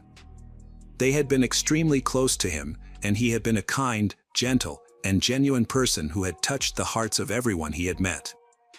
Luke had been a loving and caring individual who had lit up a room with his presence. He had had good friends from diverse backgrounds and cultures, and he hadn't had a mean bone in his body. He had been a positive person who always strived to be his best and had always been looking forward to new experiences. Miss Jobson expressed that they would never forget the terror Luke had faced that night, and the fact that none of the gang members had had the courage to take responsibility for their actions was unbearable. Knowing that their faces had been the last ones Luke had seen on this earth was a constant reminder of the pain and suffering he had endured. It was a living hell for them, and they were left to live with the knowledge that their son hadn't been able to escape safely. At the trial, the lawyer for Abdul's co-defendant stated that Abdul was unaware that Taha possessed pepper spray. He claimed that Abdul did not expect the victim to be assaulted with a weapon. Only one person, not Abdul, knew that Taha had a pepper spray. Taha's lawyer revealed that his client had a difficult childhood, which had led to poor decision-making. On the night of the incident, something was said that triggered a chain of events. Taha acknowledges that the outcome should never have happened. Taha's lawyer also shared that his client had moved to the UK from France at age 4 and had been left to live with a foster family after his mother returned to France. The judge emphasized that neither defendant was directly responsible for the victim's death, but noted that the chase had led to the victim entering the school and boathouse, ultimately resulting in drowning. Taha, 20, was sentenced to 21 months in prison after pleading guilty to a fracas. He also received an additional 4 years and 4 months for charges related to prohibited substances. 19-year-old Abdul, of Corvus Drive in Stockton, has been sentenced to 15 months in prison, suspended for 18 months, after admitting his involvement in an incident that led to the death of Luke. Abdul was also ordered to complete 300 hours of unpaid work. According to the court, Abdul was driving the car that pursued Luke on the night of the incident. The court heard that the altercation started on Yarm High Street, where Luke was chased by a group of males in a vehicle. When they caught up with him, he was sprayed in the eyes with a noxious substance, which had a severe effect on him. Detective Chief Inspector Sarah Robinson stated that the altercation had a devastating impact on Luke's family, who have been left without their son and brother. She added that the incident has caused immense pain and hardship for the family, and that nothing can bring Luke back.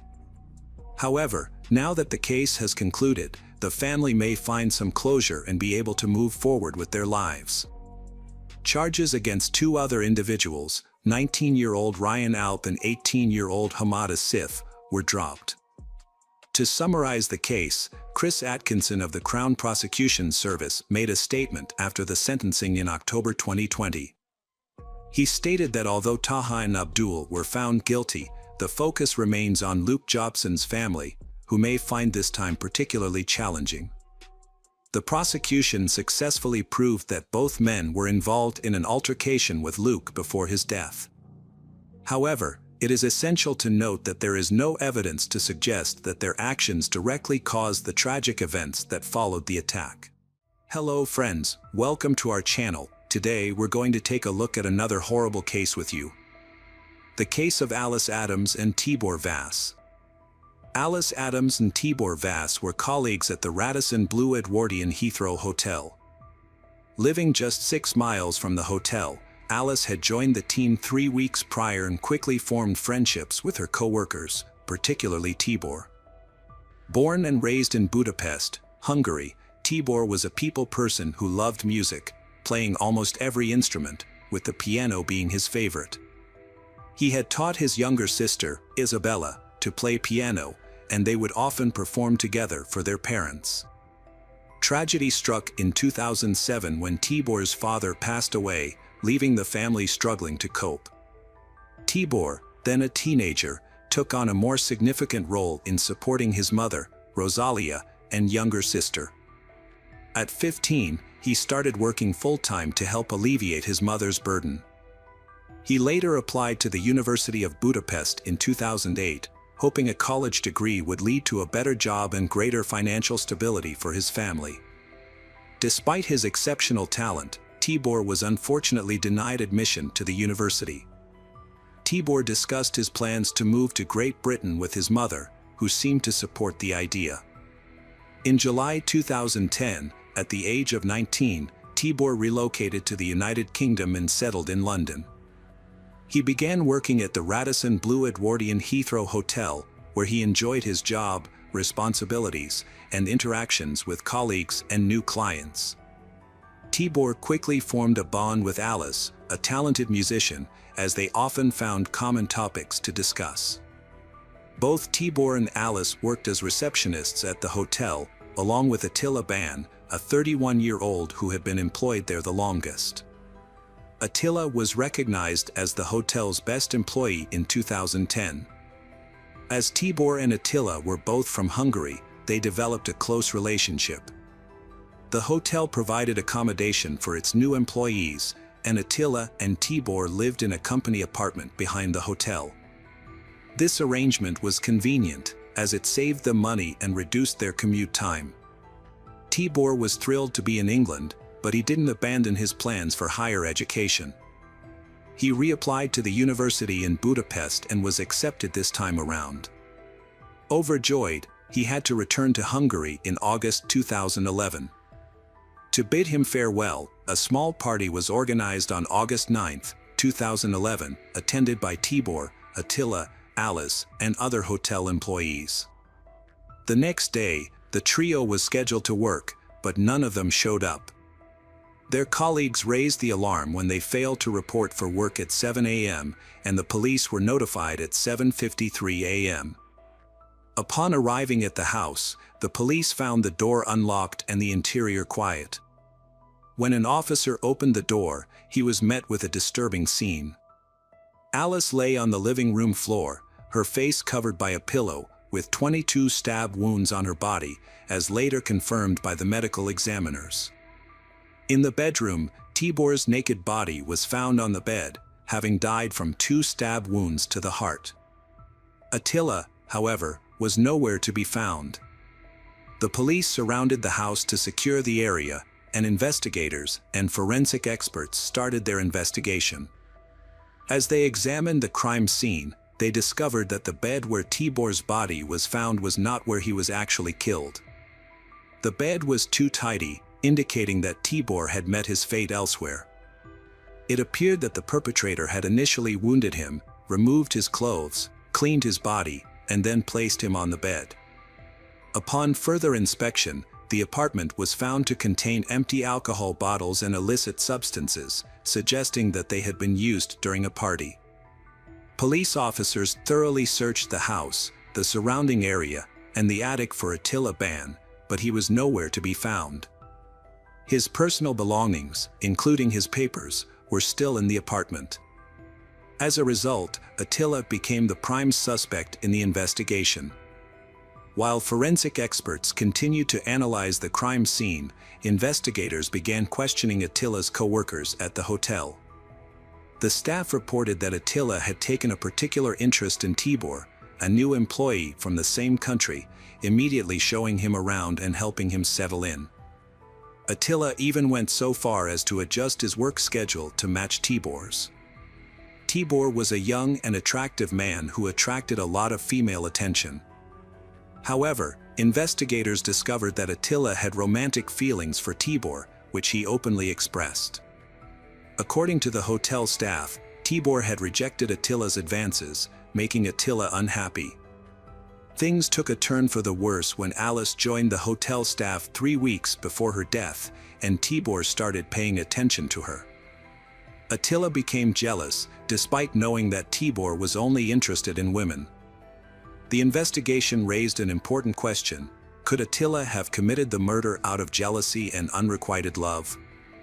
A disturbing Facebook post from Attila, made before the police discovered the bodies, suggested that he was indeed involved.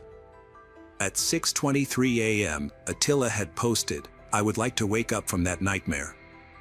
Friends commented on the post, expressing their concern, but Attila never responded. This message further solidified the investigators' suspicions that Attila Ban was responsible for the deaths of his colleagues. The number of stab wounds provided a clear indication of what had transpired. Alice sustained 22 stab wounds, while Tibor was stabbed only twice. Furthermore, the positioning of the victims was telling. Alice was found on the floor with a pillow over her face, while Tibor was discovered on the bed. When investigators spoke with the other people who had been at the apartment earlier that night, they learned that Attila, Tibor, and Alice had been the only ones left behind. This suggested that the tragic events had unfolded after the others had left, in the hours leading up to dawn. The news of Alice's death sent shockwaves through the families of both the victim and the perpetrator. The Adams family, Alice's family, released a statement in which her mother, Sarah, paid a heartfelt tribute to her daughter. She expressed her overwhelming grief, saying, "My heart is shattered into a million pieces. I will carry this sadness with me for the rest of my life. I deeply miss my beloved Alice and would do anything to have one more chance to hug her tightly and see her bright smile. The loss of my child has awakened intense emotions within our family, sorrow, anger, and a sense of devastation that we can hardly bear. As a mother, I feel that I failed to protect my child, and that realization is something I must confront every day. Not knowing exactly what happened to Alice on the night of her murder is a constant torment. I would rather face the harsh truth than be left to imagine the sequence of events that led to her death. Alice was an extraordinary and unique individual who brought so much love, joy, passion, and kindness into the lives of everyone she touched. Her loss is a tragedy that cannot be put into words." Meanwhile, police were searching for Attila Ban, but he seemed to have disappeared without a trace. When they attempted to track his phone, they found that it was transmitting signals from the same area as the hotel, which was unusual. It was later revealed that Attila was actually much closer than anyone had suspected. After spending 2 days examining the crime scene, the investigative team left the house, only to have the forensic team return later to conduct additional tests. Upon re-entering the house, they found that the door they had left unlocked was now locked from the inside. Inside the room, they discovered Attila Ban lying on the bed, intoxicated and wounded after attempting to harm himself with scissors and a knife. The investigators questioned Attila, but he responded bizarrely, using gestures to convey his thoughts. He was then taken to the hospital for medical attention. Unbeknownst to the investigators, Attila had created a hiding space within the sofa bed where Tibor Vasa's body was found.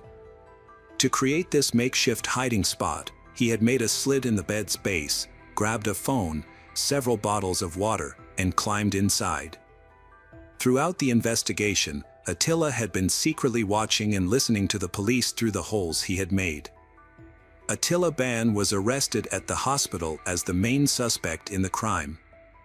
His trial began on July 9, 2012, and during the proceedings, details of the heinous crime were revealed. The party had escalated out of control after Tibor, Alice, and Attila were left alone in the apartment. Prosecutors confirmed that there was a consensual physical encounter between the three, with DNA evidence found on Miss Adams' body. The evening took a devastating turn. Attila claimed to have no memory of the events that followed, only recalling waking up the next morning to find Alice and Tibor lifeless. Overcome with guilt and remorse, he considered taking his own life but was too afraid to do so alone. The court learned that Attila had been consumed by jealousy towards Tibor, particularly after a team-building event where he had thrown a tantrum because Tibor was in a photograph and he was not. The situation worsened when Attila discovered that Tibor had been accepted into a university program in Hungary and would be leaving the UK soon. The final trigger was likely witnessing Tibor and Alice kissing, which sent Attila into a fit of rage, ultimately leading him to take the lives of his two friends. Prosecutor Richard Whittam revealed in court that Attila Ban was discovered naked on a single bed, with injuries to his wrists, forearm, and neck. It was later found that he had been hiding in the base of a double bed. Remarkably, he had managed to conceal himself and remain undetected throughout the entire investigation, including the pathologist's examination, the removal of the bodies, and the crime scene examiner's investigation. When questioned about the oversight, Detective Inspector John Finch defended the police, stating that it would be impractical and potentially damaging to lift up every bed in search of people. He explained that this could result in the loss of crucial forensic evidence and was not a standard procedure in such cases. Rosalia, the mother of Tibor Vass, paid a heartfelt tribute to her son, remembering him as a friendly, outgoing, and talented young man. She recalled his childhood interests in music, arts, and sports, as well as his passion for photography, which led him to invest in a professional camera with his first paycheck. According to Rosalia, Tibor had many friends in both Hungary and the UK who appreciated his kind and supportive nature. She said that, on August 11th, I received devastating news. My 20-year-old son, Tibor, and his friend Alice, had been murdered. The killer was a shocking revelation, Tibor's own friend, who I had trusted to look out for my son. This friend had personally promised to keep Tibor safe, which made the news even more difficult to accept. Days before the murder, I had taken comfort in knowing that Tibor had found a mature and intelligent friend in London. Now, I was consumed by grief and struggled to comprehend the tragedy. The subsequent police investigation and trial only added to my suffering, forcing me to relive the horrors of that fateful night. The pain and loss my family experiences will stay with us for the rest of our lives. The perpetrator, Attila Ban, pleaded guilty but claimed he couldn't recall the details of the crime. On July 18, 2012, the jury delivered a guilty verdict after just 5 hours of deliberation. A month later, on August 17, Attila Ban was sentenced to 2 life terms. He will have to serve 26 years before being eligible for parole. Hello friends, welcome to our channel. Today we're going to take a look at another horrible case with you, the case of Natasha Kornoyer. Natasha Kornoyer, 37 years old, has gone missing suddenly and without any notice. She didn't visit her mother, respond to phone calls, or return home. As the day went on, it became clear that none of her friends or colleagues had seen her either. Her worried relatives reported her missing at 5 p.m., prompting a police investigation. Natasha worked as a public relations specialist for the Correctional Service of Canada. Detectives began by interviewing her co-workers. Upon arrival, they found her car still parked nearby. A nervous-looking man, Michel Trottier, was standing by her vehicle. He claimed to be in a relationship with Natasha and was trying to figure out where she might have gone. The back door of Natasha's car had scratches, but it was unclear if they were related to her disappearance. With no reason to suspect Michel Trottier of involvement, detectives continued their investigation. Co-workers reported that Natasha was at work on October 1, 2009, the day before she vanished. She seemed to be in a good mood, friendly, and untroubled, with no signs of anything amiss. On October 2nd, Natasha needed a day off to deal with issues related to her recently deceased father's tombstone. To make up for time, she worked longer hours on October 1st and left the office around 8 p.m. According to her friends, Natasha was a kind and open person with no known conflicts or enemies. The police launched a large-scale search for Natasha, involving aviation and canine units. Initially, they focused on the area around the parking lot but found no clues to aid the investigation. Natasha's friends and relatives distributed flyers with her photo, hoping someone might have information about her disappearance. The first few hours after a person goes missing are crucial in finding witnesses or evidence. However, in Natasha's case, valuable time was lost because the police weren't notified until the evening of October 2nd, 21 hours after she left work. The search for Natasha took place from October 3rd to 5th, but unfortunately, no leads were found. Her family offered a $10,000 reward for any information that could help locate her. Natasha's boyfriend, Michel Trottier, suspected she had been kidnapped and made a televised plea for her safe release. Meanwhile, the police were investigating their personal lives. They had been together for 4 years, but their relationship had been rocky, with multiple breakups and reconciliations. The police explored all possible scenarios surrounding Natasha's disappearance. They reviewed CCTV footage from her workplace, both inside and outside the building. The footage showed Natasha arriving at 9:04 a.m. and leaving at 8:07 p.m. She had parked her car in a poorly lit area of the parking lot, and the cameras captured her walking towards it. However, she eventually disappeared from view due to the darkness. After a few minutes, the car headlights turned on and the car started moving, but instead of heading towards the exit, it drove to the opposite side of the parking lot, which was also poorly lit. The car stopped and the headlights went out. The vehicle remained in this position for about 20 minutes before moving towards the exit. It was determined that this car was not Natasha's, as she owned a Mazda.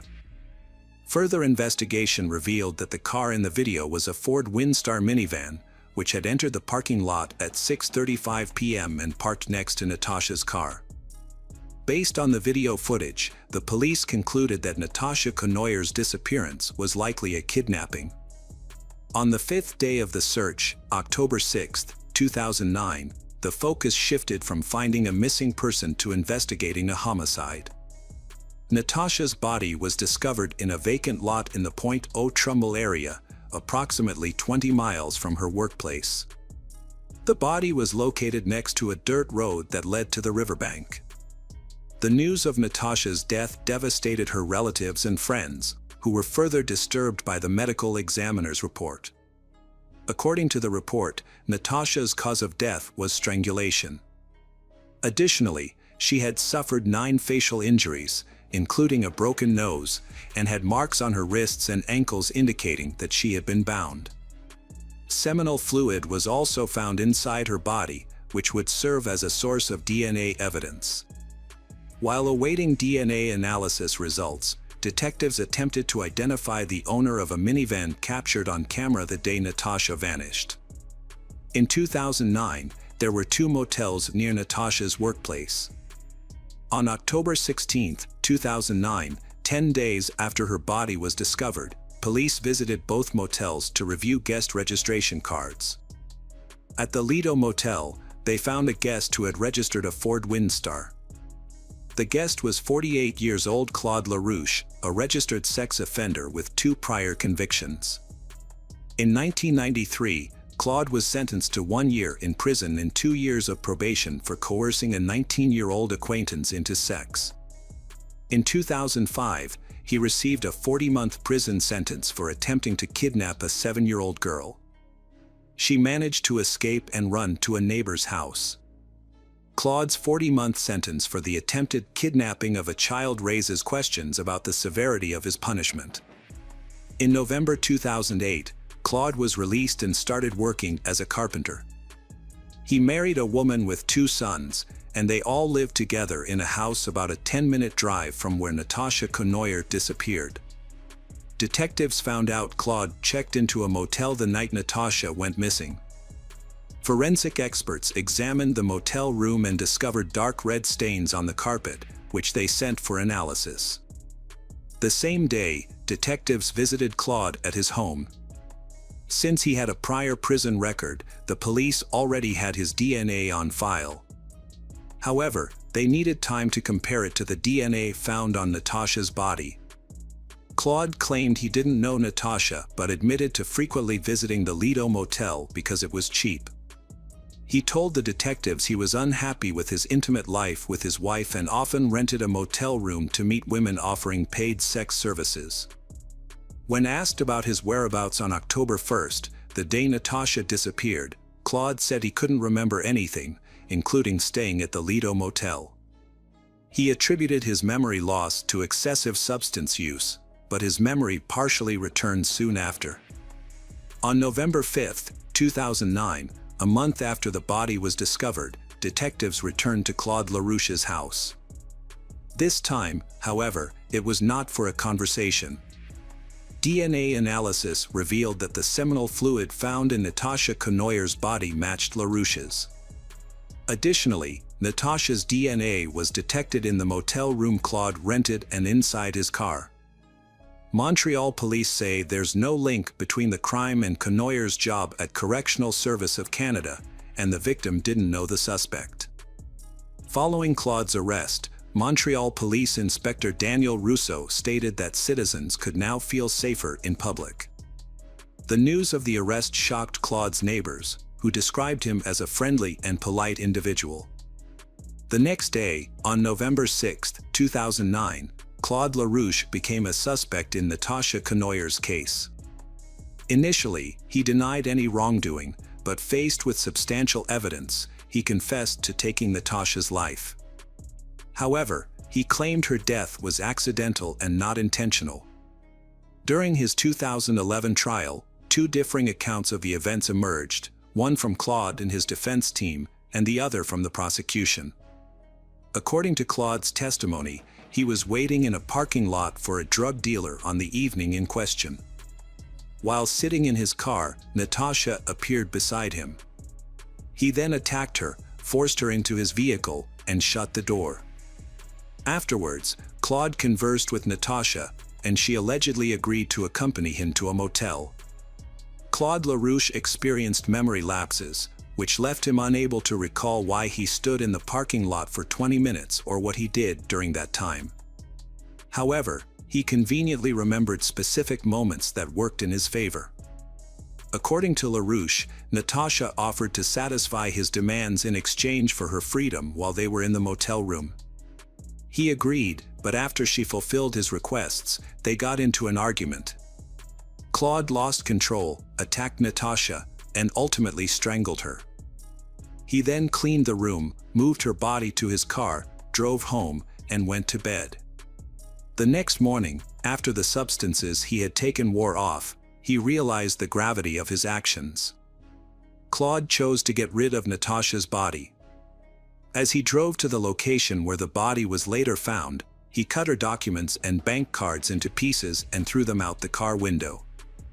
However, it's crucial to remember that this account comes from LaRouche himself, and the more he shared, the more inconsistencies and questions emerged about his claims. According to Claude's testimony, the day after disposing of Natasha's body, he returned to the scene and covered her with a blanket, fearing she would freeze. He revisited the body again the next day to retrieve the blanket, worried that it would hinder her discovery. LaRouche's statements suggest that his actions were influenced by a clouded consciousness, leading to illogical decisions. He claimed he did not intend to take Natasha's life, which he attempted to convey to those present during the trial. The prosecution's case relied on physical evidence and a witness testimony.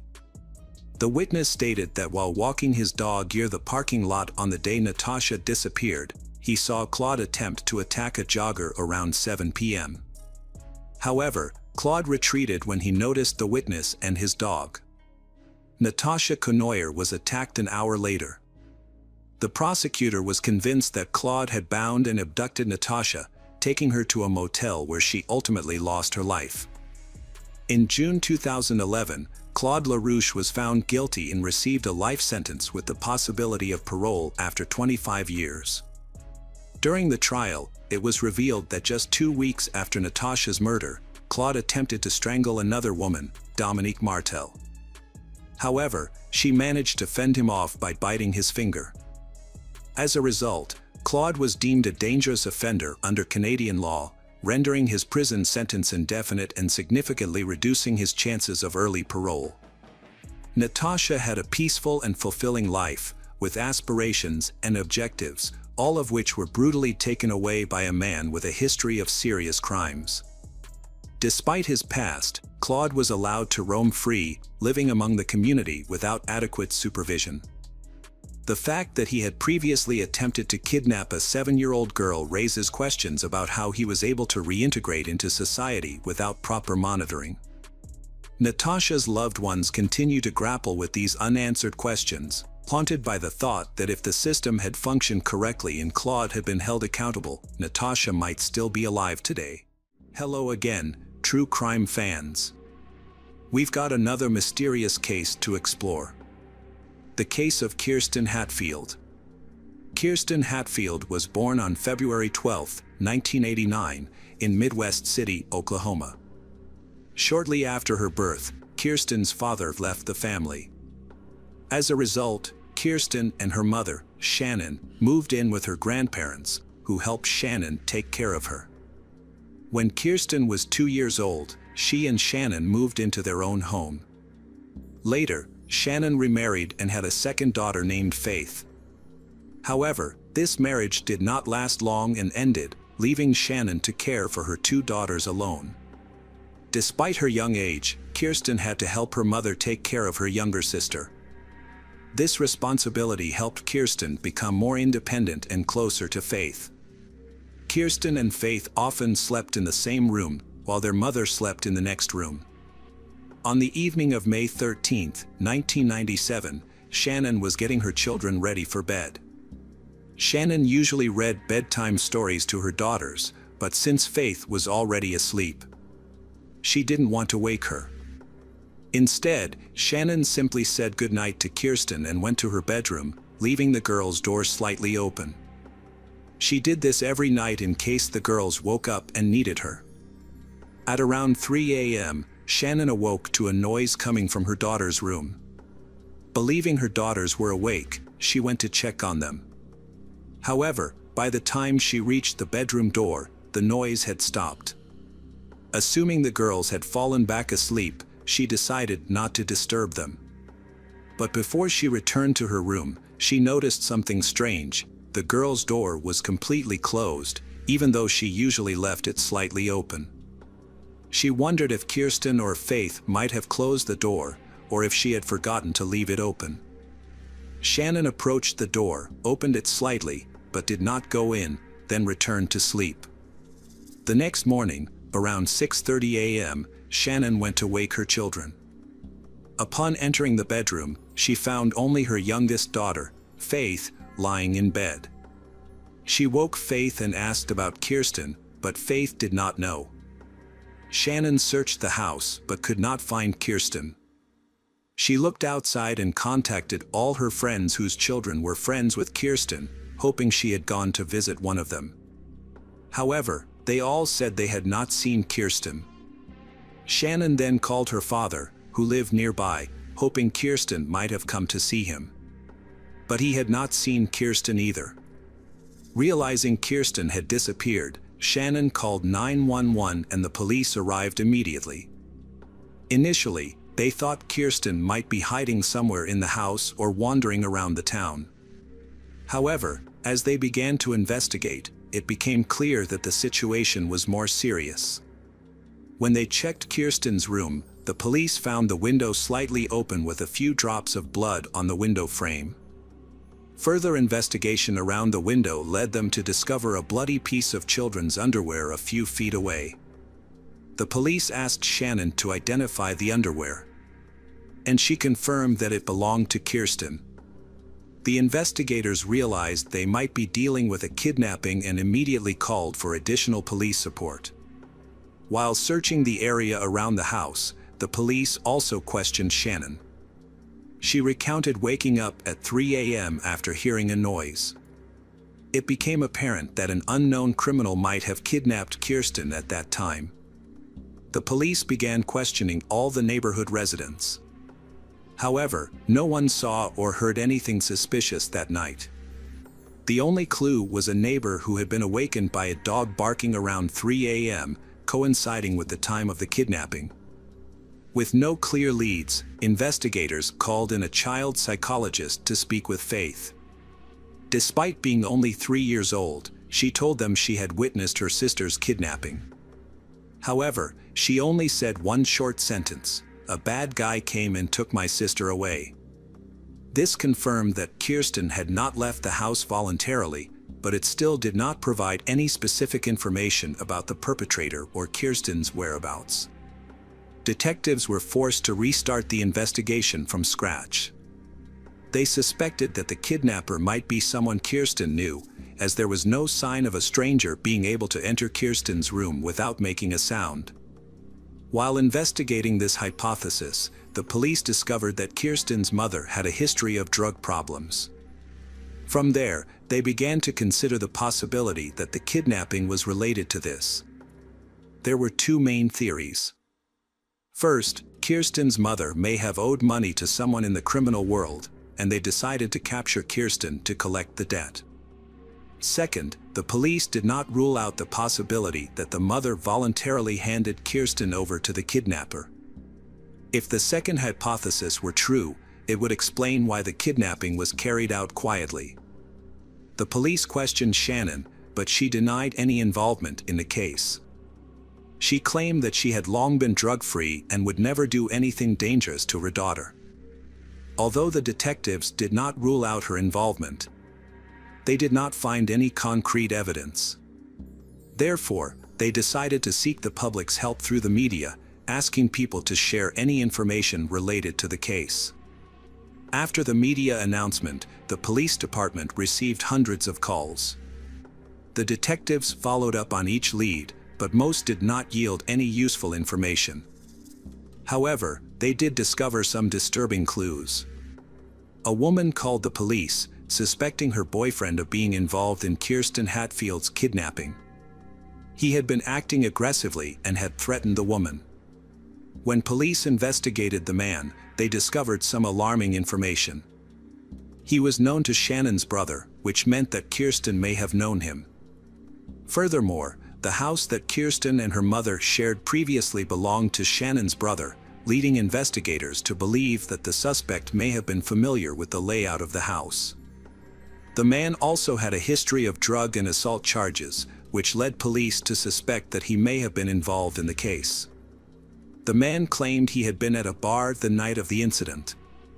After verifying the information, police found multiple witnesses who confirmed he was at the bar until approximately 4 a.m. This ruled out the possibility that he had kidnapped Kirsten.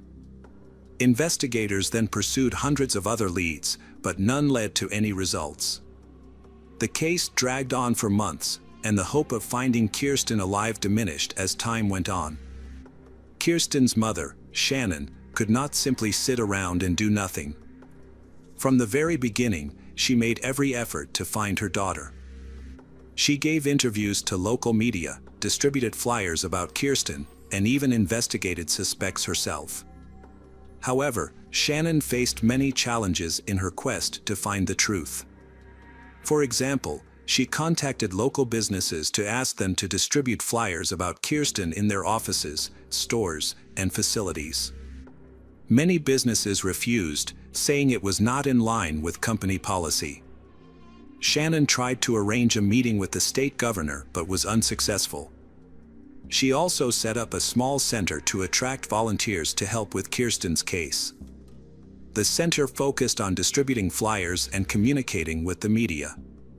However, Shannon encountered some difficult problems, including volunteers stealing money and using the media to gain attention. Nevertheless, she persisted and did not give up in her search for the truth. After years of trying, Shannon realized that her current approach was not working. So she decided to change direction. She enrolled in college, earned a degree in criminology, and became a probation officer. Her goal was not only to find her daughter's kidnapper but also to protect the community from criminals who could pose a threat. She believed that Kirsten's kidnapper may have had other criminal records and wanted to prevent them from committing further crimes. While investigating her daughter's disappearance, Shannon delved into the history of violence in the town and surrounding areas to find any connection to the abduction. However, all her efforts yielded no positive results. Shannon was faced with the fact that Kirsten might not be alive anymore and that she might never be able to bring her back. Despite this, she never gave up on finding answers. The police reopened the case several times to look into new leads, but to no avail. They worked with the FBI to create a physical sketch of Kirsten years after the abduction.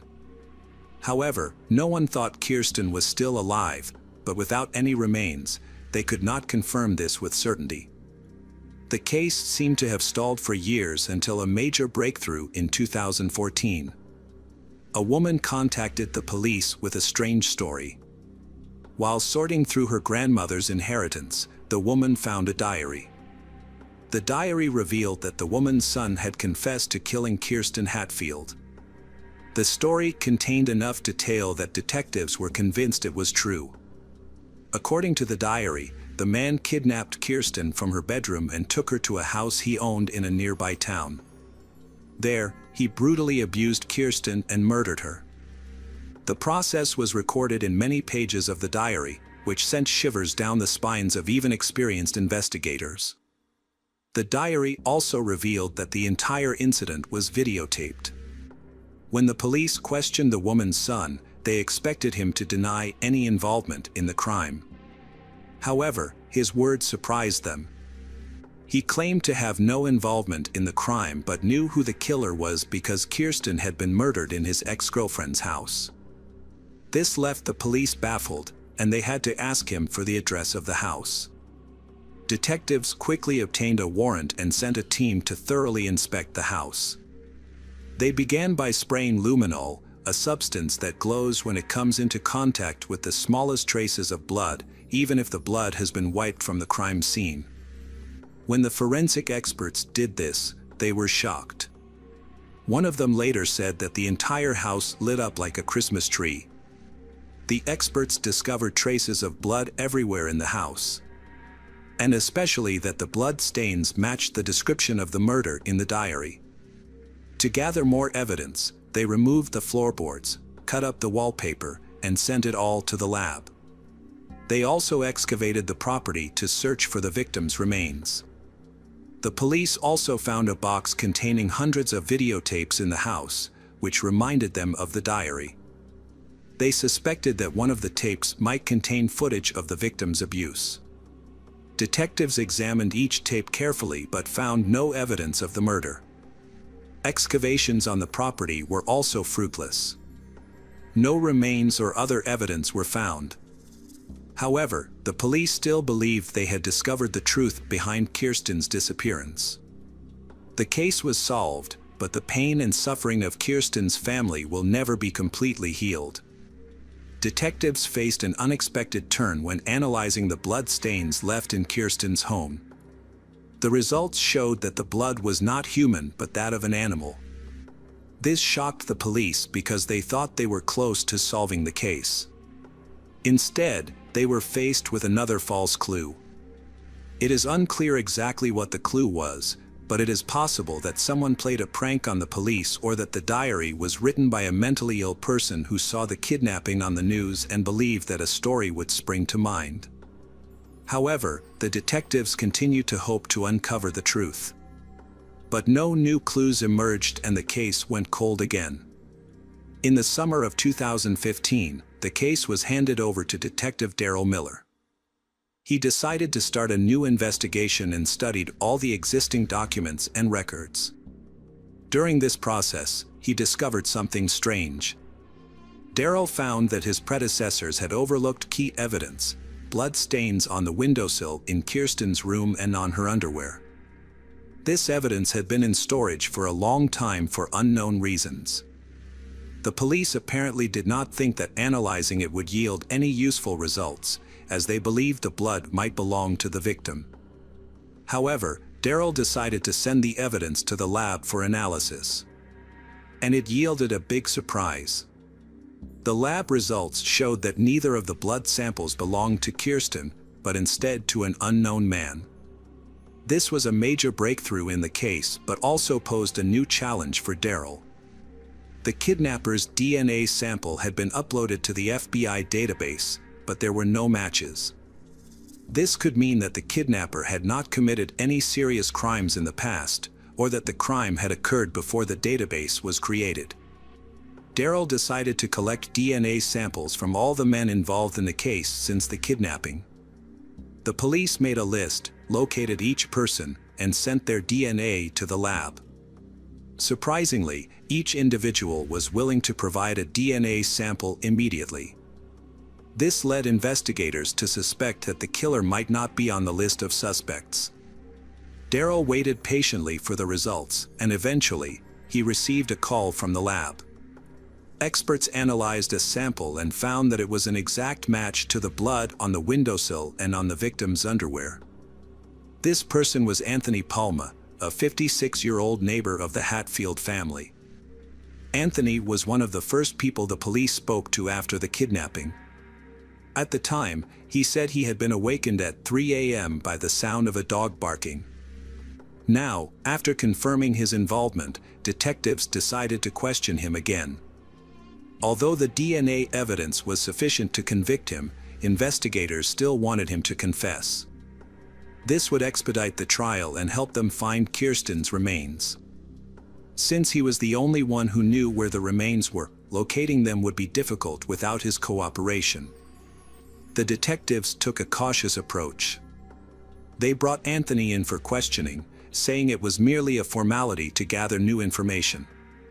In fact, they wanted him to admit whether he had ever been to the Hatfields' house.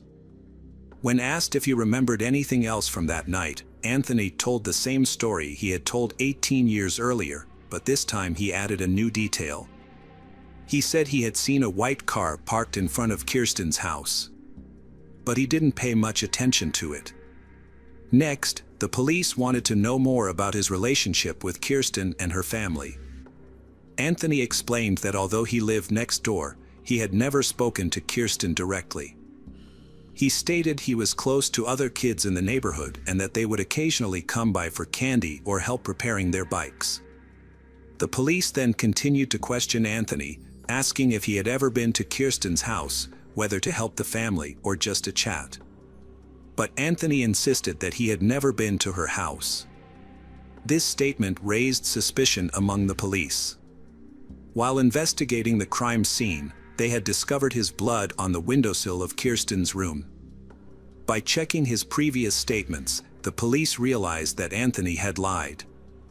However, there was one important problem: the house where Kirsten had lived belonged to Anthony's friend, and he admitted to having visited the house in the past. However, the blood on the windowsill was very fresh and could not have been there many years before the murder. The detective decided to present the critical information and informed him that his blood had been found in Kirsten's room and on her underwear. Anthony completely denied this and repeated that he had never been in their home.